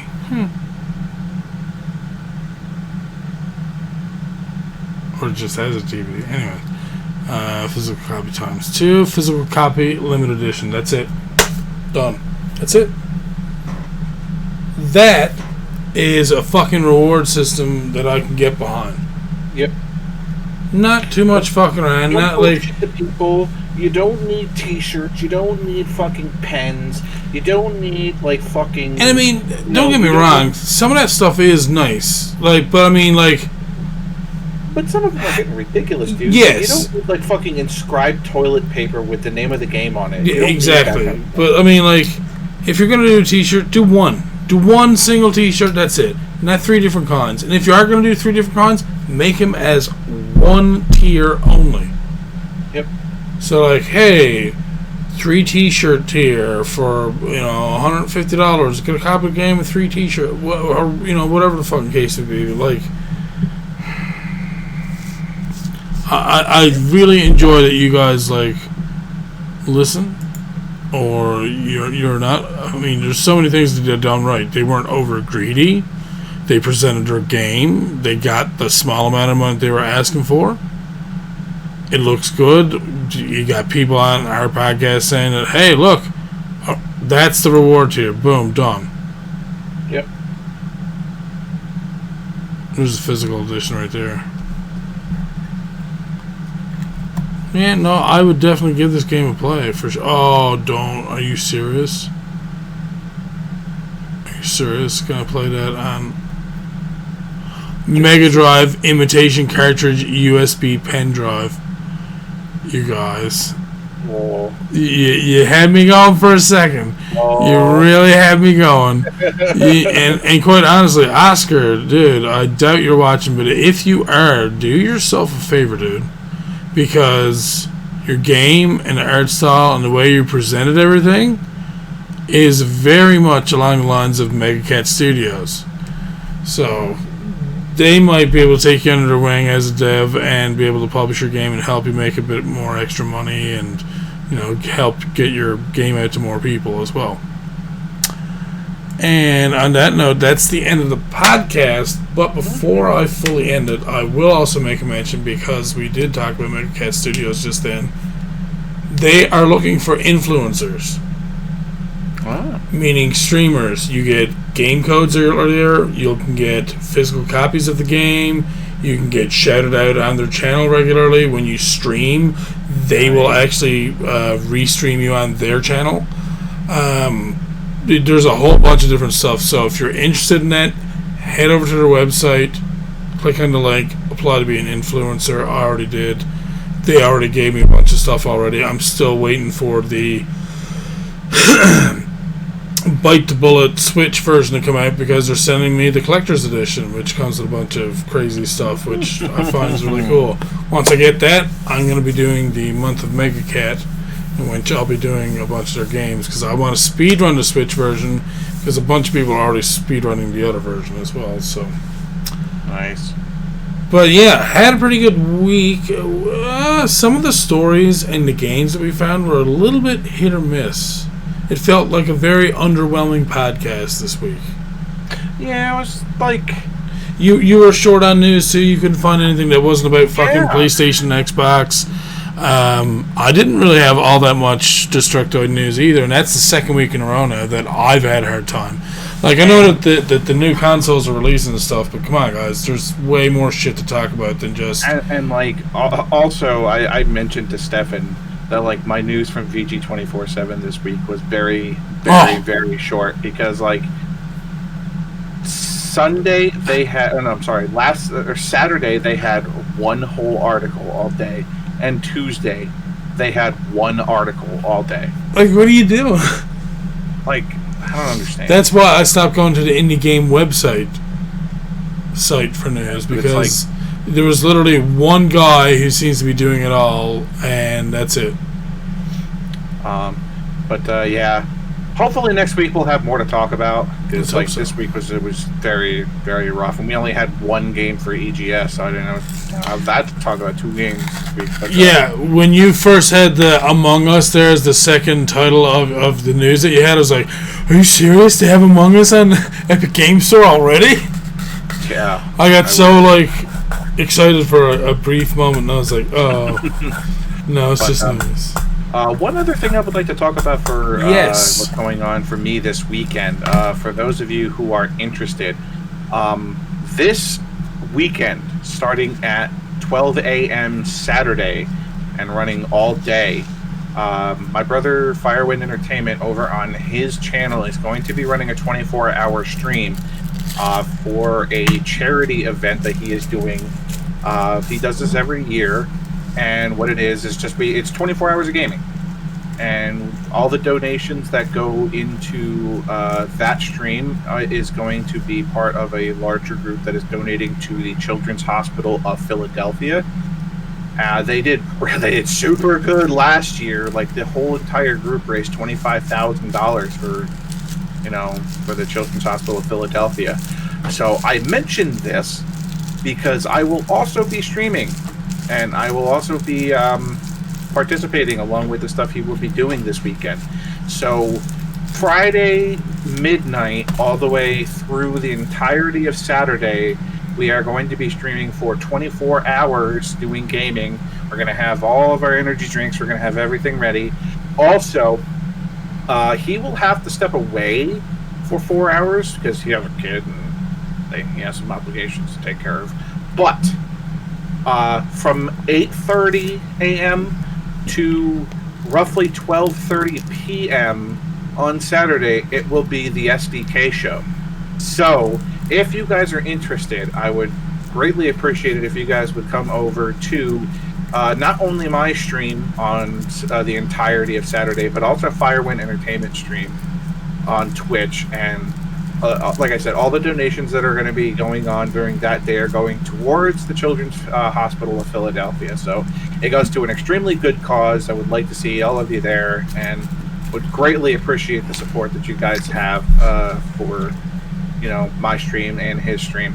And what I believe I am going to be doing, I'm going to be setting this up probably tonight to make sure that I can get this going. During that 4-hour period, I am probably going to be running Super Mario Maker Story Mode 100% all tasks. I'm going to be trying to get back on that speedrun train of doing that. So that's what's going to be going on then during those hours. We're going to have like a whole bunch of other things. We'll probably be doing some like League of Legends. We'll be doing Genshin Impact, probably Torchlight 2, like anything that we can think of to take up our gaming time. So, like I said, it's going to be a 24-hour stream starting this Saturday, which is Saturday the 7th at midnight, and running all the way through the entirety of Saturday. So, I appreciate you guys coming by. Indeed. So, and but I'll try to stop by if I can, Scott. You know what my schedule's been like. Absolutely. But as always, I'd like to thank all of my news outlets for the week, which is, as always, VG247, Destructoid.com, and EpicGames.com. And I would also like to thank Destructoid.com, Steam. There's always so many. IndieRetroNews.com, Kickstarters, Twitter, IndieDevs, the pixel artists, pretty much everyone that we see. Megacat Studios, there's Jones's Soda. Absolutely, last but especially not least. And as I said last week, and I'll say it again, good old Scott over there. Scott's always the good co-host. He's always here and making sure shit's getting done. Always brings us fun AAA news because I can't fucking stand it anymore. I can't afford to fucking buy those games all. It's just gonna make me angry before bed. Anyways, Let's see, who do we got on? Oh, I see your like, brother over there now. He's over there touching his own arse, isn't he? Looks like Digi's running a Link to the Past randomizer. Oh, hey, actually, you know what? Yeah. Even though he didn't come to the fucking podcast, shaking my fist at you, Digi, you fucker. I'm going to raid you anyways. So, yeah. Rating up DigiDude22. Have yourselves a good evening. Have yourselves a remaining good week, I guess, and a good weekend. We'll see you again next week unless something drastic happens. You never know. Until then, bye-bye.